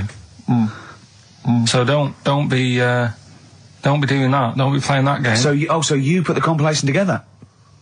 Yeah. Right, again. Ah, right, interesting, because we weren't involved with that. We usually do the Office, edit the Office and everything. We have the final cut on the Office. So you... Oh, I see, so you... Oh, right, no, so you're the producer. You had your fingers all over it, interesting. Oh, that's interesting. So, well... so the tape was the smoking gun, and whose fingerprints were on it? Karl Pilkington's. Yeah. That's interesting, we didn't get a sausage. But, do you know what, seriously though, well, I don't mean seriously, it is his fault. I know, but I mean, it's our fault as well, because we should have known better, right? But... Than to employ him, yeah. But, I actually think it's a slap in the face. I want to know who the panel was. A lot of Sony are thinking, just handing it out to the same old people. You know what I mean? Every clip they played was a funny phone call. Do you know what I mean? And so, Did we send any of our funny phone calls in? So if anyone cares, I think we should knock this on the head as a protest against Sony. And that's how I've never complained before about Lula, but I mean this one, don't know what they think. I want someone on the panel. It was entertainment. I want someone on the panel to phone up and say why they think this show is rubbish. Well, I'll apologise. Well, I'll not apologise if they stand by. If they tell me why, because listening to that clip there, I can't see anything wrong with that as sort of daytime radio. It's interesting. I mean, I don't think our number one fan, Dickie Anderson, Richard Anders, was on the panel, although he here has emailed in. He's got a couple of thoughts as to maybe why we... What is Dickers doing, man? Dickers says, commiserations on not winning a Sony. I can't believe you didn't win, naturally. I mean, apart from your show's obvious lack of quality and effort, having a monkey for a producer, offering the biggest load of tat as competition prizes, saying hairy Chinese kid 48 times every show, Rockbusters, not bothering to turn up for weeks on end, only having 3 listeners, introducing the comedy characters Camp David, Harry Fook, which I think he spelt wrong there, Stephen Merchant. I'm not a character. Apart from insulting every race, religion and sexual orientation, bickering like schoolgirls... We haven't done everyone yet. We have not insulted everyone yet. There's loads to go. Despite the fact you generally bring misery into the lives of anyone who listens, I thought you were surefire winners. Better luck next year. Well... I mean, a couple of constructive, criticisms there, but generally, I still can't nail it. Was he on the panel? Well, I don't think so. Well, he's a fan, so... Yeah. Well, no, he's clearly a fan. I mean, he obviously loves the show. Because he has hit the nail on the head. Oh. Which... Yeah. But, what should we do? Should we give up or should we try harder? That's always my dilemma in life. Sure, yeah. I mean, I've always gone for the first one. Give up? Yeah, why bother? Yeah. If they can't see, just give us the award. And then worry about it later, and we won't let them down. Yeah. Now they've got blood on their hands. We're gonna. Yeah. What should we do? To give a couple of months' notice? I think so. Okay. Well, there you go. I mean, seriously. I mean, I think. I'm being serious. I'm not being wacky now. We haven't told Andrew, but I think we've won our course with this show. Yeah. So let's. Okay, we'll give it a month, and it's because the Sonys didn't give us anything. Play a record. Yeah. There you go. You got to do a bit longer than that. No, we haven't. Got to give a month's notice. No, you got to work till about September if you're gonna. No, we haven't. No, we give a month's notice. We'd, whatever, give the money back or something.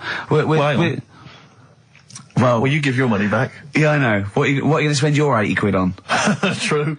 By the way, Red Hot Chili Peppers on XFM 104.9. So, a few more shows. And I hope Sony are happy. They should encourage... we've only been radio, a couple of years. Exactly. You encourage young talent like you. Yeah. Instead of giving it to Radio 1 and Radio 2 and... The old war horses. We just had a quick email. I wonder if you could answer this. It's James from NW1. He says, Ricky, is Karl going to be on this week's show? Please let me know, as I may listen if he's not. Sadly, he is here. I mean, people are already turning against you, Karl, because they've seen what's happened. Yeah. I think they've probably realised that I think we gave him too much. I think we've got a spoiled sort of kid in our hands. It's sort of like, We knew how bad he was, but we were trying to sort of bring him out of his shell a little bit. Yeah. You got to encourage sort of, children like Karl. Well, yeah, exactly. To sort of fend for themselves. But I like the fact that Dickie Anderson had that wonderful rant. It was an articulate email. It was quite long, and he must have typed it immediately. I'm thinking, because he's a fan of the show and he thinks I'm a genius, we need a PA. Sure. Don't we? Yeah. Do you reckon he'd come and work for us? Well, he can't be any worse than what we've already got. I know. So, there you go then. We're giving up radio. We're going to concentrate on television. Carl's going to probably go back to what? Just doing your sound? The thing I won a silver for at the Sonys. Funny that, isn't it? Oh, you won a silver, did you? I got a silver, yeah. Oh, yeah, what was that for? Doing the proper job that I do here in the week. No, there's 2 of you for a start. Yeah. Well, there's 3 of us. Can't even get a bronze. Now, who's the weak link? Right? Well, bit weird, isn't it? Let's not argue. We haven't got many shows to do. To be fair though, this show is I think it's more to do with the fact that you talk on this show that has brought us down. Right, I haven't said anything hardly today. No, well, this is an award-winning show potentially. We'll add this one in for next year. If you could just keep stum, we might have a chance. All right. Well, coming up, right? Karl. Let's put it behind us. Okay. Let's draw a line under it. We had a meeting yesterday. We thought we better, for the last few shows, plan it a little bit. And me and Steve came up with a great idea. We're going to offer Karl money to do stuff. Yes. That's the quality of the ideas on this. Yeah. And I brought some money in, little stuff, because we had him showering with our mate Johnny for £1,000 yesterday. Yeah, we got into a discussion, and then one of us suggested that how much would it cost us to pay you, Karl, to have a shower with another man? And there's nothing going on. No, there's nothing going on. You're just in a shower, normal shower. You're just washing each other, having no, not each other, just yourselves. You're just having a chat. Yeah, right, washing yourselves. Yeah. Having a shower. Yeah. But it's a regular shower in a regular house. It's not a shower in a swimming pool. And he went fine. He got £1,000 out of it. He wouldn't do 900. He got £1,000 out of it. But then we said, and we'll have to watch to make sure you do it. Yeah. And he went, no, that's weird. So, but why? But this is what annoys me though, right? The whole idea of, what would you do, right? So I bet you missed out there. When we started this chat saying, I wonder what you do for money, it did start off with, would you rub Dale Winton's neck? Would you give Dale Winton a massage for 20 quid? No, but you have to say no, 500. We're trying to find out what your price is. What price, Karl, is the name of the show. So would you give, Dale Winton he's got a knot, he's got a bit of a knot, he's stressed, he's been doing supermarket sweep, and he's furious. One of the contestants was answering back, calling him names, and he's got all knots in his neck. You just give him a little bit of a, 5 minutes. A little neck massage. How much would you do that for? He's naked, and it's just a little neck massage. There's nothing going on. It's like... See, there you're naked as well, but it's just the two of you naked giving him a little massage. No, seriously. Would you give him... okay, would you give me a foot massage? For how much? Well, that's what's your price? And what are the rules, though? Can I wear gloves? No, just Let's start off simple. Would you take off my shoes and socks? I'd do it for, 50 quid. Okay, 20 quid to take off one shoe and one sock, but like you mean it. You just take the shoe off, you go, and as you're putting down my sock, you pull the sock down slowly, you look me in the eyes and go, what lovely ankles. Seriously, how much? What price? 20 quid a foot. 20 quid a foot. That's got to be worth it. So 20 quid, you will take off my, we'll put on some soft music, right? I don't need it today. That's what I was saying to you yesterday. You always do. You know what I mean? No, you don't. At the moment, I'm quite happy. Give it to a homeless person. Give it to a charity. We'll get him in here. Well, are you still going to shower with Johnny for £1,000? Not now, because you said, and me and Steve are just going to stand in the corner and watch. Well, we've got to make sure you do it. You might go in there and just, wet your hair and come out, pay Johnny 500 quid and go, yeah, we had a shower. How will we know? Sorry, I'm quite interested about the shoe and sock. I'm back to the shower. You just have to wash yourselves. Now, we have to inspect that it's really clean, because we want you to wash certain parts really... Right, well, why have you both got to be in there, then? Well, no, just one of us. Can we just take... Or can Steve film it? as evidence. Just as evidence. Or I'll tell you what, we'll leave the TV camera in there. Neither of us to be in there, then we can just watch the video. Are you a couple of benders? Are you a couple of benders? No. No. But can we discuss further the taking of the shoe and the sock? Because I think there's £20. I'm willing to pay £20 to see that. Pretty in Pink. Psychedelic Furs on XFM 104.9. I'm Ricky Gervais with Steve Merchant. And our little pet monkey, Karl Pilkington. It's Karl. So, 20 quid, tenner each. Me and Steve will pay good money.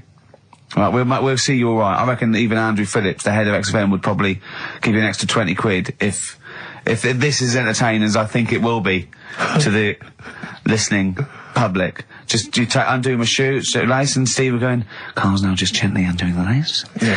He's releasing the tongue of the shoe. Well, don't preempt anything. Okay. So come round then, Carl. He's gently pulling down the sock. What, you just said you'd do it for £20. Oh, come on! You didn't do it for £20. You said you'd do it. Oh, so you work me up like that, and then you just... Come and take my shoe and socks off, and put it down, and pull the sock down slowly, and go, what lovely ankles. No, because we had that chat yesterday about Come on, this, Carl, right? you just said you'd do it. Yeah, but I don't really need... If it was more money, I might do it. Oh, that is typical. Okay, firstly, we had a little wage at the Sonys, and you owe me £10, so count my £10 as part of that. Exactly. So that's my £10, so you already owe me that anyway, so I'm demanding that instead of giving me the cash, you do this. Yeah, and I'll give you 10 quid, just because I've got a bad back, and I need someone to help me take my shoe and sock off. Because I think I'm getting that airplane thing where my feet are swollen up. Yeah. Yeah? Well, you've been auditioning people for that job, haven't you, all week? Come on. No, I ran it past Suzanne last night, right, because I knew you were going to do this, right? And I said, will you be annoyed if I know we need a new kitchen and that.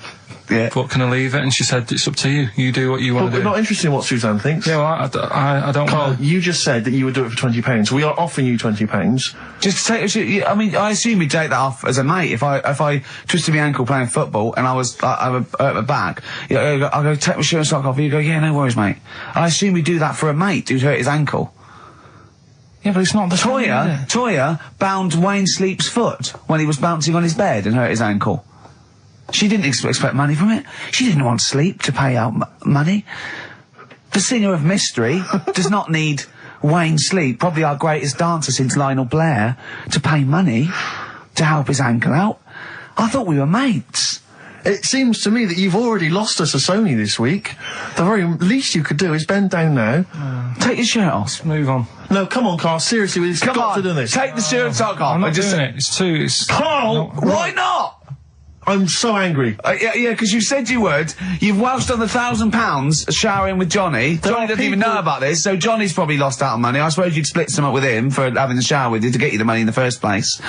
So the problem is this, Carl. People now are listening, expecting to hear this. That's why we didn't win awards, because you'd never go through with it. You've promised them something and you're not going through with it. Play a record. You're just like all the girls I speak to.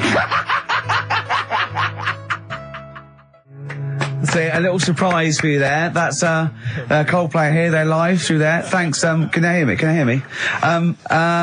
Yeah, brilliant. Do you want to say a few words? Do you want to I'll have a quick word with Chris, lead singer Chris. Chris, good to have you here. Hello. And how's it going with Gwyneth Paltrow? Brilliant. Yes, she's a lovely lady. Yeah, no, I thought so. Yeah, I saw her in Shakespeare in Love. She's good in that, isn't she? If you would pass that on to her, just say I enjoyed that. It's going all right. You going to get married or? Yeah, so I'm married either her or that Julia Roberts woman. Yeah, either one is good. Yeah.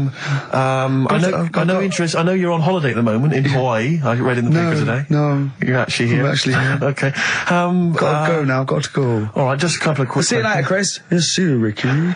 So that's the sort of guests... That's the calibre of guests. We're just trying to up just like Jonathan Ross. We've got guests like Jonathan Ross. That's Coldplay, just popped in. Just popped in. So if you're the Sony people listening, you might wanna... And we've still got Carl to take off my sock for 20 quid. Okay? Let's do it now. Let's just get it over with and do it now. Come on, Carl, let's get our cash out then, Rick. There's £10 right there. No, you don't owe him, because he owes you 10, so I just have to pay him 10. Okay.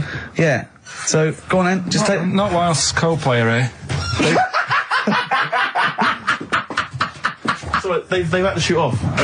Come on. I don't want to do it. Why not? Tell me they've been on now for half an hour. Okay, well, at the end of this, why won't you do it? It's ridiculous. You won't have a shower, you won't take my shoes and socks off, you won't do anything. You won't give Darwin a rub down. What will you do, for Christ's sake? I don't want to do it. Say if my mum and dad have heard about how well I'm doing in London. Yeah. Right, they've heard about, the Sony Awards and that. They're talking to the mates, they're saying Carl's doing well for himself. Yeah. Let's have a listen to him on Sky. Yeah. They're tuning in, I'm taking off socks for money.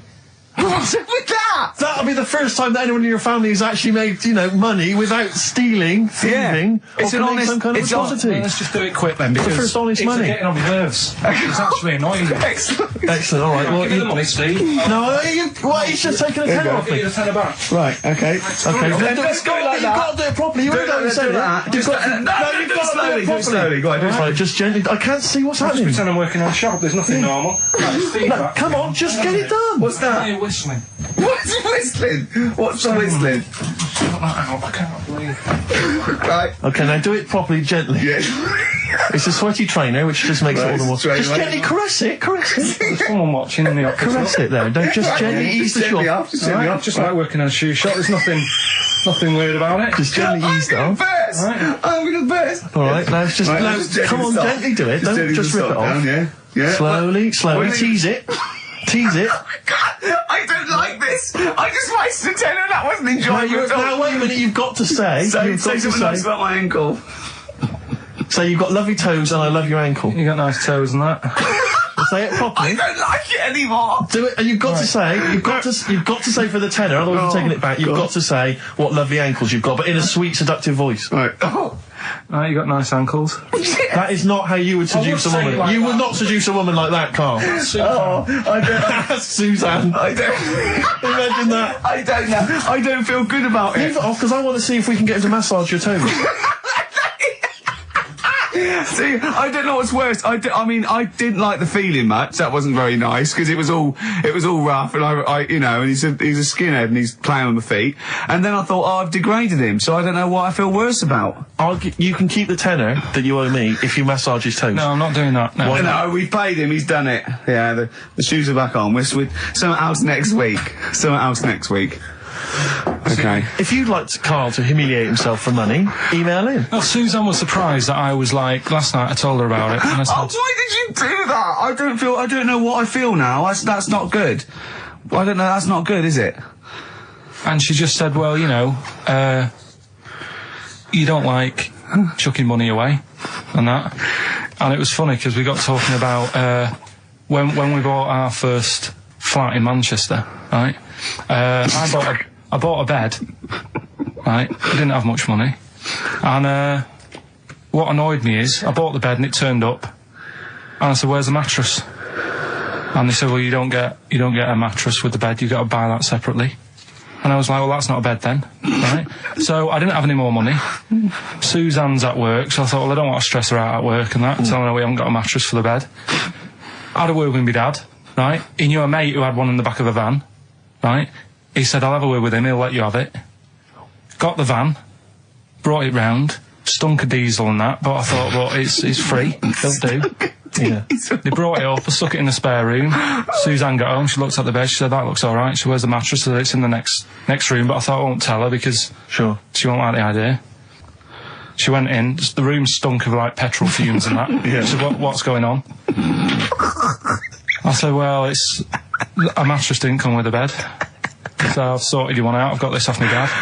And we didn't have one night on it. She said, get rid of it. Yeah. I had to go and ditch it. I don't know what she was thinking. One of your father's friends is driving around in a van with a mattress in the back.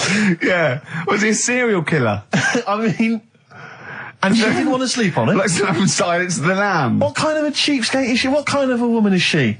That she won't sleep on a mattress that has been in the back of a transit van? Yeah, covered in petrol, diesel, probably urine, and Christ knows what else. Yeah. Oh. So, would you swap pants with Steve for 50 quid now? You don't have to look at him, you go in the toilet, he takes his pants off in the toilet, leaves him there, you go in, right, you come out with your trousers on, you go in, right, take your pants off, put his pants on, leave your pants in the toilet, come out, you got his pants on, he goes in there, you come out, you swap pants, at the end of the show you put it back. How much? When you say pants, what do you mean? Just underpants. No, I'm not doing underpants. Why? Why not? Seriously, these were fresh on Thursday. Yeah, but for the BAFTAs, for the awards, the Sonys. Do you know what I mean? But I mean, just name your price. It's going to be more than 20 quid. It's going to be more than 20 quid. It's going to be like 80 quid upwards, I think. No, clean on today. They were clean on today in their boxers. It's as bad for him as you. Don't remember that. Thanks for that. 50 quid? Really? Play a record? No, hang on, you just said you'll give me 50 quid. If you go and swap pants. I don't know what's in it for me. I don't know why I'm doing this. It started off as torturing Carl, but not only am I out of pocket, I don't actually want you two to swap pants or touch my ankles. Well, Steve isn't I don't know what no. I've done. This is I'm the victim here. I've paid out and I don't even like it. Play a record. I want to think about this. I've got 50 quid if you... as long as we can swap the pants, but both be in the room at the same time.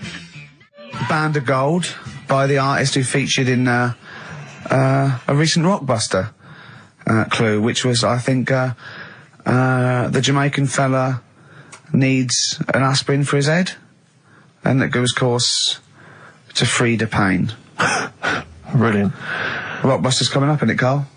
We start up now. Get it going. No, let's. I thought we weren't doing this anymore. I know. I don't know what happened. I don't know. I mean, but I mean, we're shooting off in a couple of weeks, so yeah. What difference does it make? Well, we might as well. Now you've mentioned it, it's a good time. Go on then. Right. 3 cryptic clues like the one you just heard there. First one. Cryptic. I like that. Is cryptic a word? First one. My younger brother spotted you the other day. Right. That's the cryptic clue. My younger brother spotted you the other day. The initials JS. JS for the band. Second one. That champagne belongs to the Boxers kid. That's the way he looks up, like it's Oscar Wilde. Yeah. It's That champagne belongs to the Boxers kid. The initials are AM. And the third one, the vibrators, and the initial B. What? Right? The vibrators, and the initial is B. So the first one, my younger brother spotted you the other day. Oh, I know that one. That's ridiculous. JS. The phone's going. Second one, that champagne belongs to the Boxers kid, AM. And the third one, the vibrators, the initial B. So email in, and you win. You can say the prizes later, can't you? Well, I'll tell you what, this is terrible. I mean, we didn't even say the prizes. We weren't going to do this. The phone's going. Look at the phones are going mental. Right, well, Carl, did you ever do paintings and drawings at school and then bring them home and your mum put them on the fridge? No, not really. I never brought them home. What, did you just screw them up and throw them in the bin? I just left them at school. Yeah. I'd never had a bag. Right? There, on XFM 104.9. You see... I'm sick of it. No, wait. This is giving me an idea, because I think what the best thing about this show is what happens when the records are playing. Because we sort of... that's an example. Inarticulate. Yeah? Didn't have anything planned. Well, I started my mouth moving, but I didn't have anything planned. Yeah. Like... Why was that? Why don't you have anything planned there? What? Why didn't you know what you were going to say then? Because... What were you doing when Radiohead was on? I made Carl a new uniform that he has to wear in the second hour. What did I do? You got tissue paper. Yeah. Toilet roll, yeah. Ripped a bit off. Yeah. Made a little tie for me. Yeah. And put some in my ears. Yeah. So we had earplugs and matching tie. Yeah. And he looked good, didn't he? Yeah. He had earplugs and matching tie, and I squeezed it in there, and he went, I can't, it'll irritate me. So I'm thinking of things all the time to make this more fun for me. Yes. And he's just like that. Sorry, a quick question. Steve, just want to raise a little point. Go on. You say that you're spending most of your time thinking about how you can make this more entertaining for yourself. Yeah. Is it worth ever considering the listeners? Well, I think that if you're happy, they're happy. I'm not sure that's true. I've been monitoring a lot of the feedback on the email and stuff. Yeah. It doesn't appear to be the case. But that's because Carl won't go along with stuff. Sure. I mean, they could have seen on the webcam his little matching earplugs and tie that I made. I just did a cartoon that went for £350, right, on the website, right? So that's one now. Yeah, we're gonna do it. We're gonna make it really good. We're gonna give him lots of stuff and sign DVDs and everything. So that's great. 350 quid. Who was it? I think her name was Joanne. It's not definite yet because we haven't got the money off her. Wow, she's you know, you got to trust them, haven't you? And so I think people would love to have had a matching. You know, I'd have signed it and everything. Little matching earplugs and necktie made out of toilet roll. Yeah, yeah. You know, and he don't want to wear it. But I had a great idea for a show, right? We filmed the behind the scenes, right, of each show. So, you know, you get a CD of what went out, but you see what happened behind the scenes, right? And it follows us through a week, right? And it's called X-Men 3. Ah, I see, because of XFM. Yeah.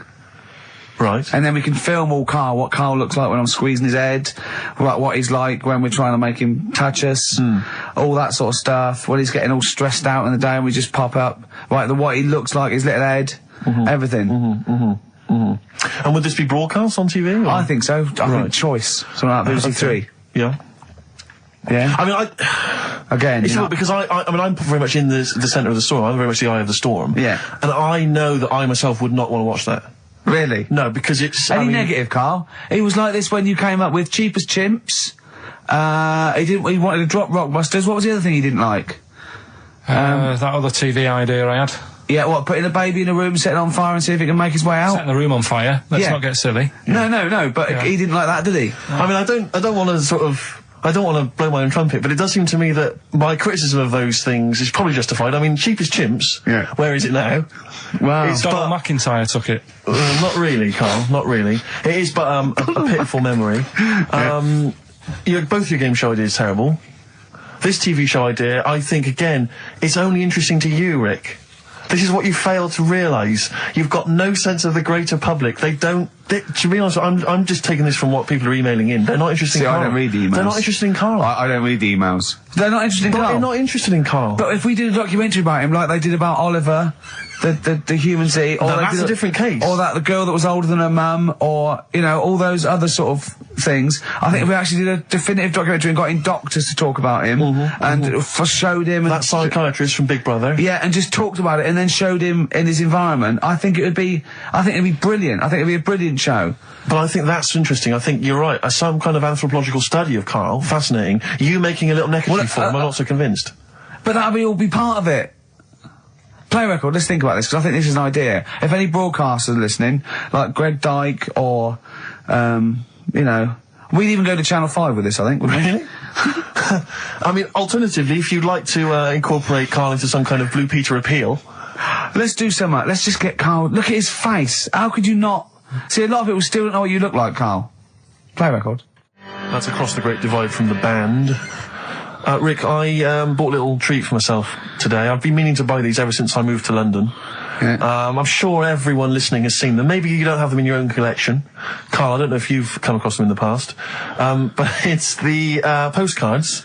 Now, most of you, if you're a tourist in London, you see the postcards there. I think there's one with a punk, isn't there, with green hair? Yeah, from 1977. Yeah, I think there's one which is like probably... it's probably a grandfather now. Probably something like A View from London at Night, and it's just black. Oh yeah, that's a classic. I'm a fan of the baby covered in spaghetti. Yeah, that's brilliant. Brilliant. That happens a lot in London, in the old East End. Get the baby out. Where's the spaghetti? Yeah, brilliant. A wonderful memory of London. Yeah, But I was thinking to myself, how would I best want to remember London? Yeah. If I were a tourist from Prague, maybe. Exactly. You're a tourist from Prague. You want to send something home to your nan. To your nan. To Mama Dragowski. Exactly. Who's sitting at home eating beetroot. Yeah. You want to say, I've been to London, I've been to the home, the birthplace of some of the great names. Dickens. Dickens, yeah. I've seen Big Ben, I've seen the Houses of Parliament, I've seen the wonderful things. The best way for me to remember that is a picture of a woman's breasts with pictures of cats painted on them. They are the most grotesque things. You've seen these before, Karl? They're awful. You can find these on any postcard stack. It's just a woman's breast drawn a face on it. I think it is that all the breasts from London. So there's all the breasts from London, and the other one, Karl, I think you've got there. What does it say? What's the little tag? We're a couple of swells. Oh, God. We're a couple of swells. But it's just... when was that... I mean, they've been around for as long as I've been in London. I just don't know... I don't know who took them. Maybe the woman... I should just point this out, incidentally, if you've not seen them, don't think that it's a topless woman. It's just a disembodied breast. Yeah. Or in the case of a couple of swells, two breasts. I know. And it's just awful. Looks like a snapshot. But what worries me is that what happened was that she was probably the equivalent of Karl, and she had two mates, and they went, look, how much would it, if we take your breasts, how much would we do it for? 20 quid. Yeah. And they took a picture. Yeah. And, right. How much would it cost for us to paint some faces on them, and then take a picture? Yeah. Oh, that's awful. I always wondered to myself who that person is. Oh, probably came to London to get into modelling or something. I think if you pan further down, she's actually wearing a pair of your pants. I think if you pull out, she'd probably be unconscious with a needle hanging out of her arm. But I just imagine... See, now that would be a fair representation of London. Turin Breaks, Painkiller on XFM 104.9. A couple of emails, Rick, that I ought to notify you about. Holly has emailed in. She wants us to wish her good luck. She says that she's one of 15,000 women who will be walking 26 miles around London starting at midnight tonight in their bras to raise money for breast cancer research. Prostitutes? No, just regular ladies, I think. Oh, right. But I was at a loose end, so that's something for me to do for something. I'll pop down and support them.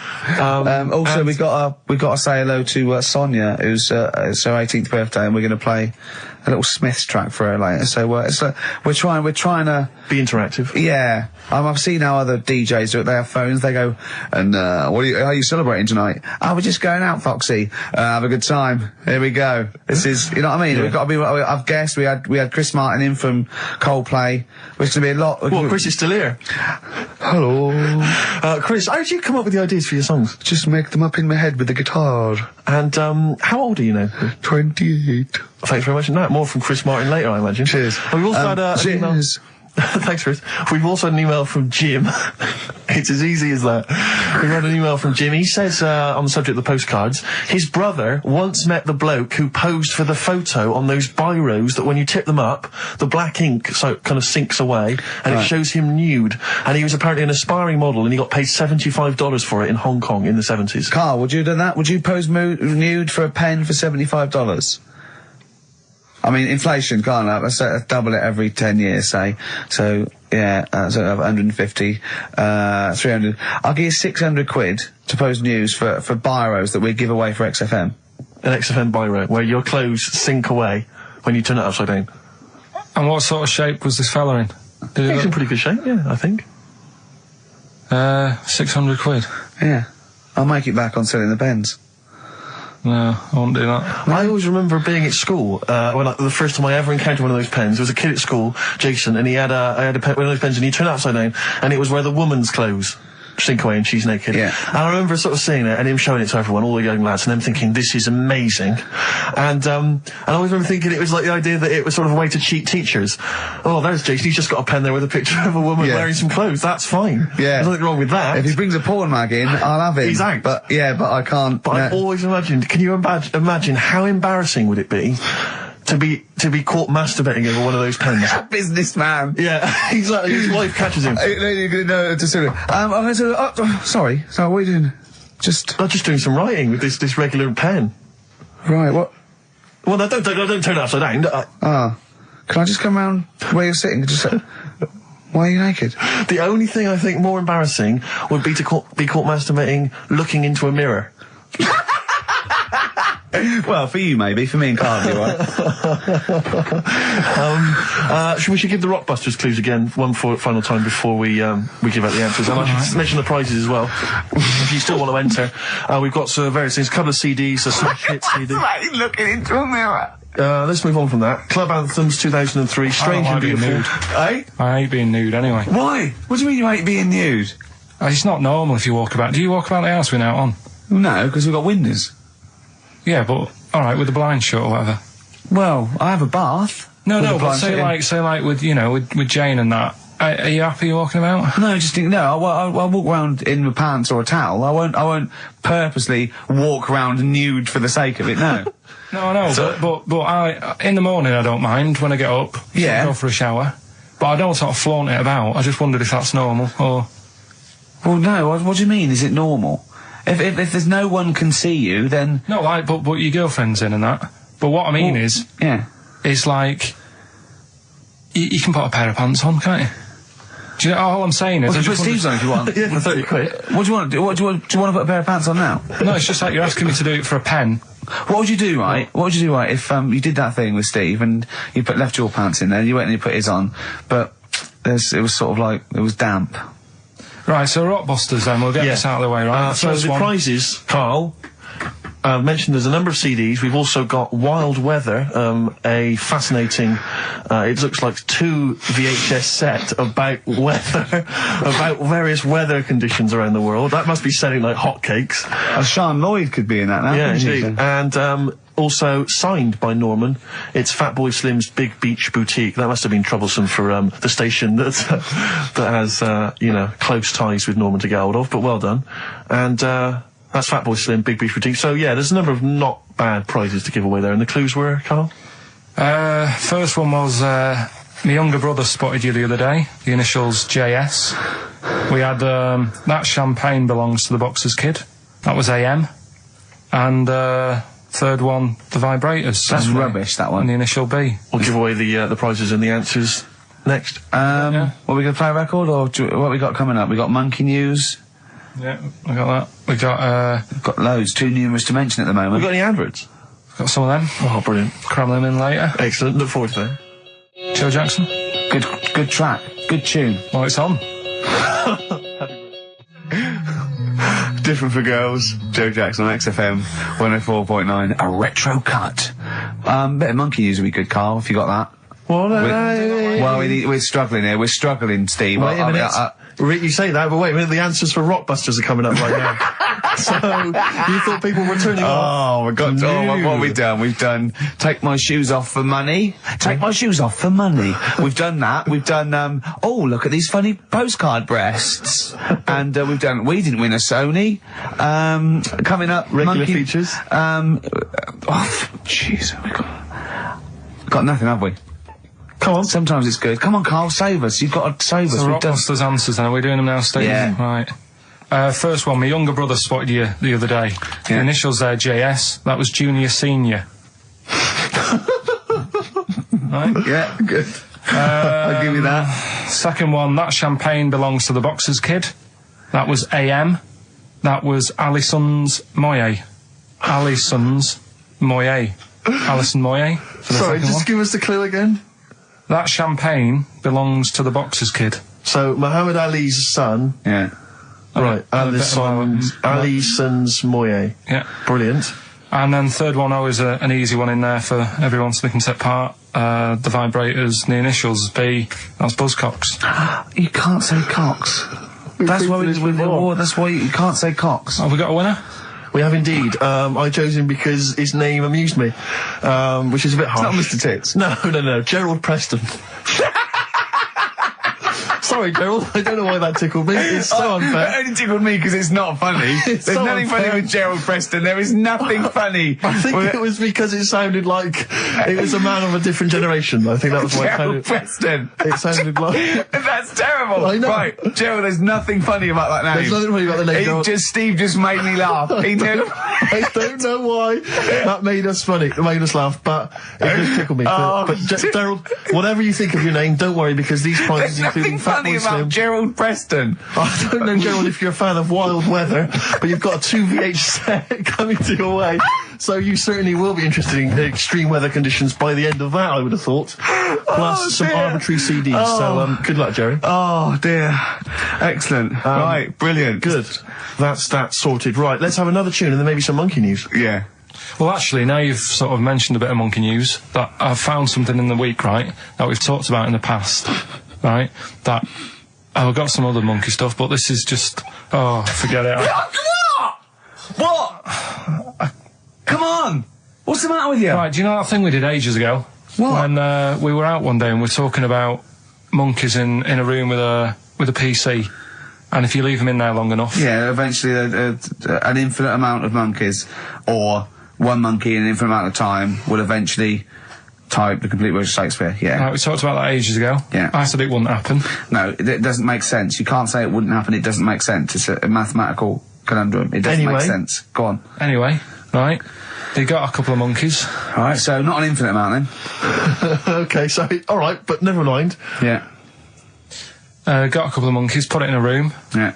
I don't know if it was one PC or they got a job lot or whatever. Not an infinite amount then. And Left them in there for a month. Oh, not an infinite amount of time then, either. Okay. So 2 monkeys a month. Okay, go on. Yeah, I see the experiment's working so far. About 8 monkeys. Oh, 8 monkeys. Oh, let me just work that out as a fraction of infinity. It's infinity, 8 into infinity. Oh, God, a month. And what happened then, Carl? Did they type the complete works of Shakespeare? I'm assuming they did. No, they only did a proportion of it. Okay, they just did Macbeth. What happened then, Carl? Please tell us. They didn't have anything. They didn't come up with anything. You're an idiot, Carl. You really are an idiot. Play a record. That's ridiculous. What did you expect? What did you expect? Yeah, a bit of Keats. And Pastry of the Radio Times by one of them, the cleverest one. No, but what they did say is they didn't even write one word out. No, you don't. No, infinity or nothing. That's the point. There's a big leap between any number you could think of and infinity. In fact, an infinite leap. Do you understand the concept of infinity? Don't rub your eyes. I lost him on Do You? Yeah. Didn't I? Right, play a record. Did they type nothing from like any of the Tarzan books? Nothing. But they must have read them. I mean, that would be their favourite, surely. I'm stunned. I can't believe they didn't even do like a transcript of Every Which Way But Loose. Yeah. I can't believe it. They must have chosen some really thick monkeys. They didn't type any of Charlton Heston's speeches from Planet of the Apes. I can't believe it. It doesn't make sense. It doesn't make sense. You'd have thought 6 monkeys in a month would have done something. Yeah. At least a script for BJ and the Bear. The irony being, of course, in BJ and the Bear, that it was a monkey, not a bear. Really? Stuck in a moment. You can't get out of it by you two. I know how they feel. Oh, just a quick thought. I just had a sudden thought. Just a little update on something we talked about ages ago on the show. You might remember I said once that if I ever met Dido, I thought I had a good chance with her. Yeah. Because she looks like the sort of woman that would work in, say, a photocopying shop. Yeah. And she'd probably be quite charmed by me. Or a secretary that sort of like wrote a couple of songs. Exactly. And the boss said, entered her in something. Yeah. And it won. She did them at the Christmas party. Everyone clapped. Exactly, yeah. Well, anyway, just an update on that. So far, nothing's happened. You haven't met her. Nothing's going on. So okay. I'll keep you posted on that, Rick. I know you're interested. I imagine it's a foregone conclusion when you do, though. That's only the a matter beauty of of time. it. It's, you know, when I hear you met her, you don't need to say any more. Okay, well, I'll just say, I'll let you just know. wink and say, I met Dido last night, and I'll go say no more. Exactly. You don't need... I'll just look a little bleary-eyed. Yeah, yeah. And probably still wearing the same clothes. From the mace. Yeah, exactly. Right. Anyway, I just thought I'd keep you abreast of that. Yeah. All the best from London, Carl. Come on, Carl, cheer up. You've had a good week. Do you have to do a month's notice? little bit of friction between Steve and Carl. I think they're getting to each other, which is his underpants are pinching. Come on, Carl, cheer up. You're lucky. You know how many people would pay good money to... Carl, you've had a good night out this week. You went to the Sony's, you had a free meal. Yeah, that annoyed me. I don't... Well, we came away empty-handed, but... Yeah. It was a good night, wasn't it? You enjoyed that? Did you enjoy that?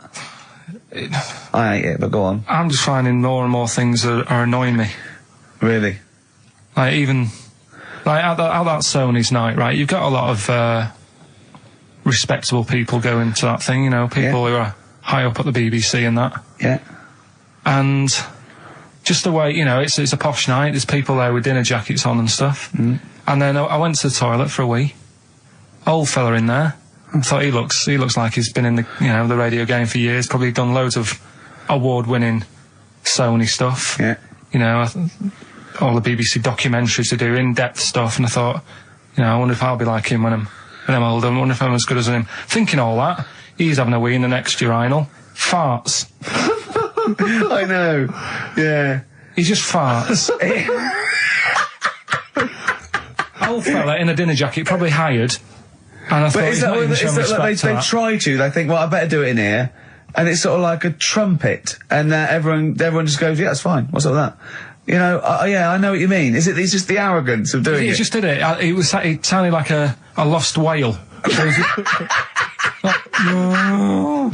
And he didn't sort of go and try and clinch it. He carried on, and then he went, oh, that was a good one. Really?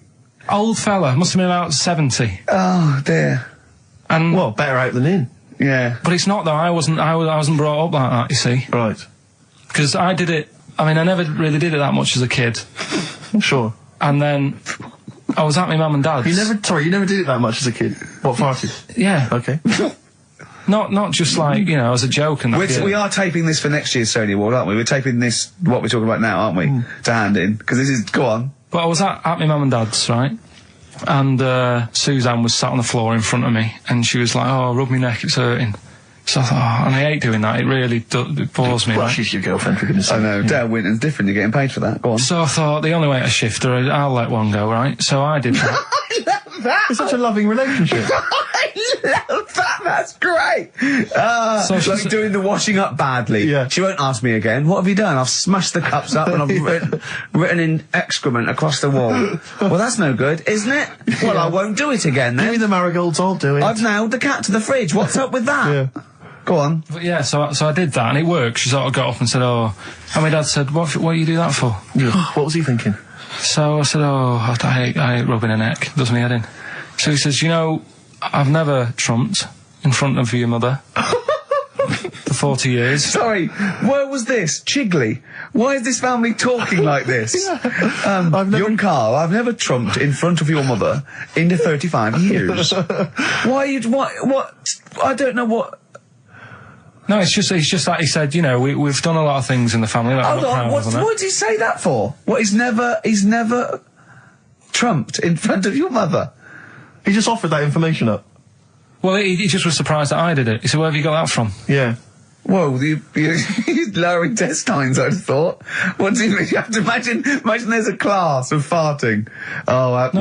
we haven't told our kids about farting. He doesn't do it. We haven't told him about it. We don't do it in front of them. You have to learn it, do you?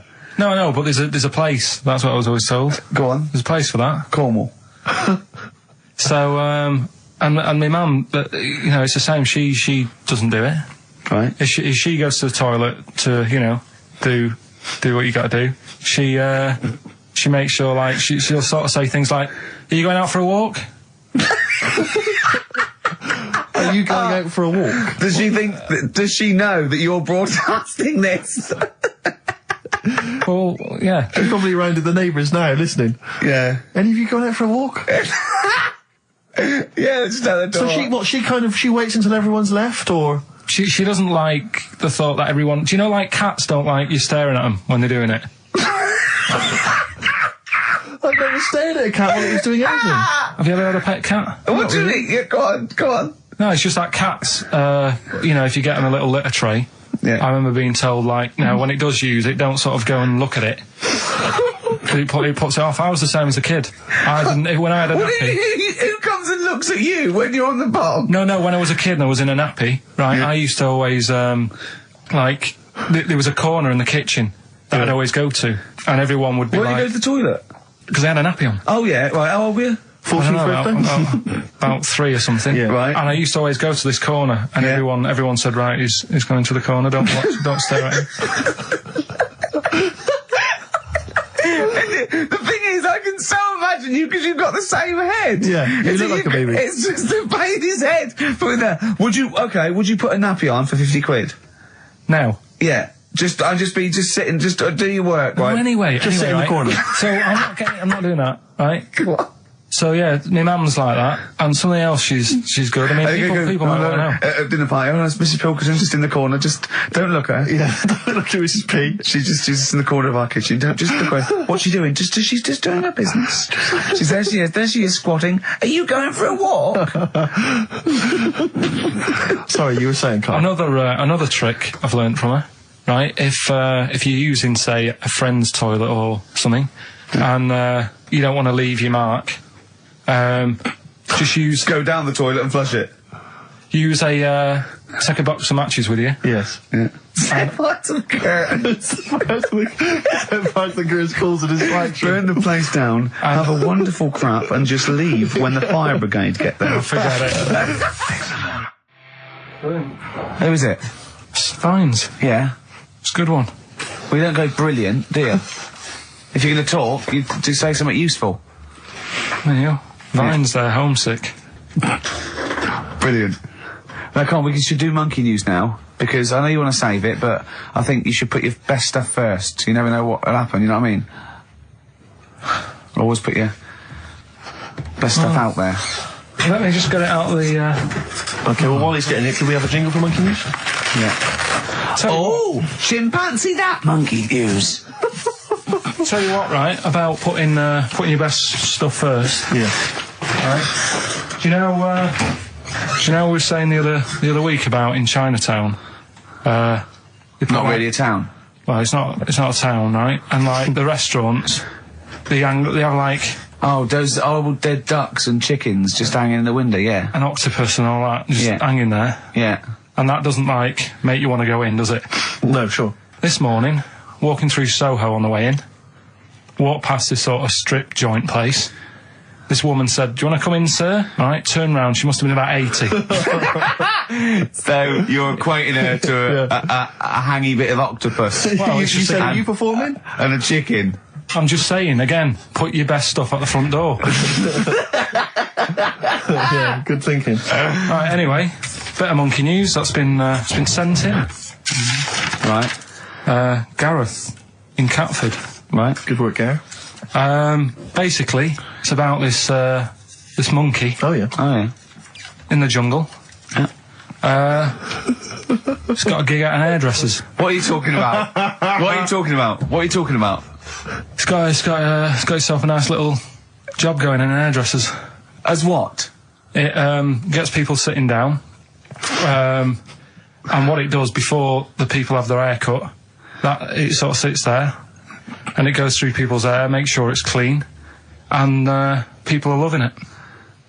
Right, so it's a pet monkey. It's nothing to do with it getting a gig in an hairdresser's. It's a pet monkey. It's not working at Monkey and Guy. Yeah. No, seriously, it's in there. I think it might have started off as a job and then... So what does it say? It says junior £15, stylist £35, monkey £63. So I didn't quite follow. It's in the jungle. It was wandering about. Right. Maybe it did start But it looks good, its hair looks good. Someone thought, hang on. But never, ever, you see, people make that mistake with hairdressers anyway. I always say, well, if the hairdresser's got a good haircut, go to where he's going. Right. Right? Because that's what I thought when I read it, about having a good haircut. How often do you go to the hairdressers? Well, not that much anymore, but I used to always think that. Yeah. You used to go to a bloke who you told me had his shack on a railway bridge that used to shake when a train went over. Yeah. Because it was £2. Yeah, but before that, I've never had that much luck with hairdressers. Before that was another place, and it was run by sort of, these sort of wannabe gangster type people. Oh, yeah. But they'd, you'd go in what for a haircut. What do you mean by wannabe gangsters? Well, sort of just petty crime stuff. You'd go in for a haircut and then you'd walk out with a video recorder. Do you know what I mean? You don't have to take it. No, but they'd sort of spend ages flogging you that whilst cutting your hair. It was their thing. It's like, right, sit down, you alright? Yeah. Oh, so for the weekend? What do you think of? Maybe a Sony. Yeah. So that's when I stopped going there, because it was like, just what a haircut, I don't want to be hassled. Which one said that you had the hair of a Chinaman? It's the fella who works in a railway station haircut. Well, he should know. I mean, he's been around a bit, clearly, if he runs a shack next to a railway station. So, can we just go back to Monkey News for a second? So anyway, that's why, yeah. I didn't quite follow why he's still his salon is in the jungle, or where is it? No, he was doing what he does in the jungle, right? Right. He's walking about. He wanders into the hairdressers. Yeah. Maybe they didn't have him on, like, as a job straight away. He was just there. People said, this is nice. He's sat there picking the knits. Carl, I don't know where to start. Then it's just it's the embellishment. You don't walk in. He walks from a jungle to an hairdresser's. I mean, you're an idiot. You really are. I'd love to see you try and get a job in an hairdresser if there was another monkey up for it. You'd never get a job. So he was good at that. People said this is relaxing. Apparently he had really nice hands, soothing, right, on people's heads. They said, let's put him on the payroll. Let's put him on the payroll. What do you mean? Yeah, I'll give you that. Okay, this is the news item, is it? Customers are queuing up to have their hair done at a salon in the jungle by a monkey. Judy, a pigtailed macaque, has a reputation as the best exterminator of head lice in Com Cane. She is so good, some customers fall asleep under her gentle touch. Regular Amporon Chakema said, Judy's hands are so soft and gentle, I really feel I can relax. But you know that is doing what it does naturally. It's looking for, like, salt and stuff in the hair. Yeah. And nits. It's not on the payroll. It doesn't complain about when it gets deducted at national insurance. It's not part of the union. Yeah. Do you know what I mean?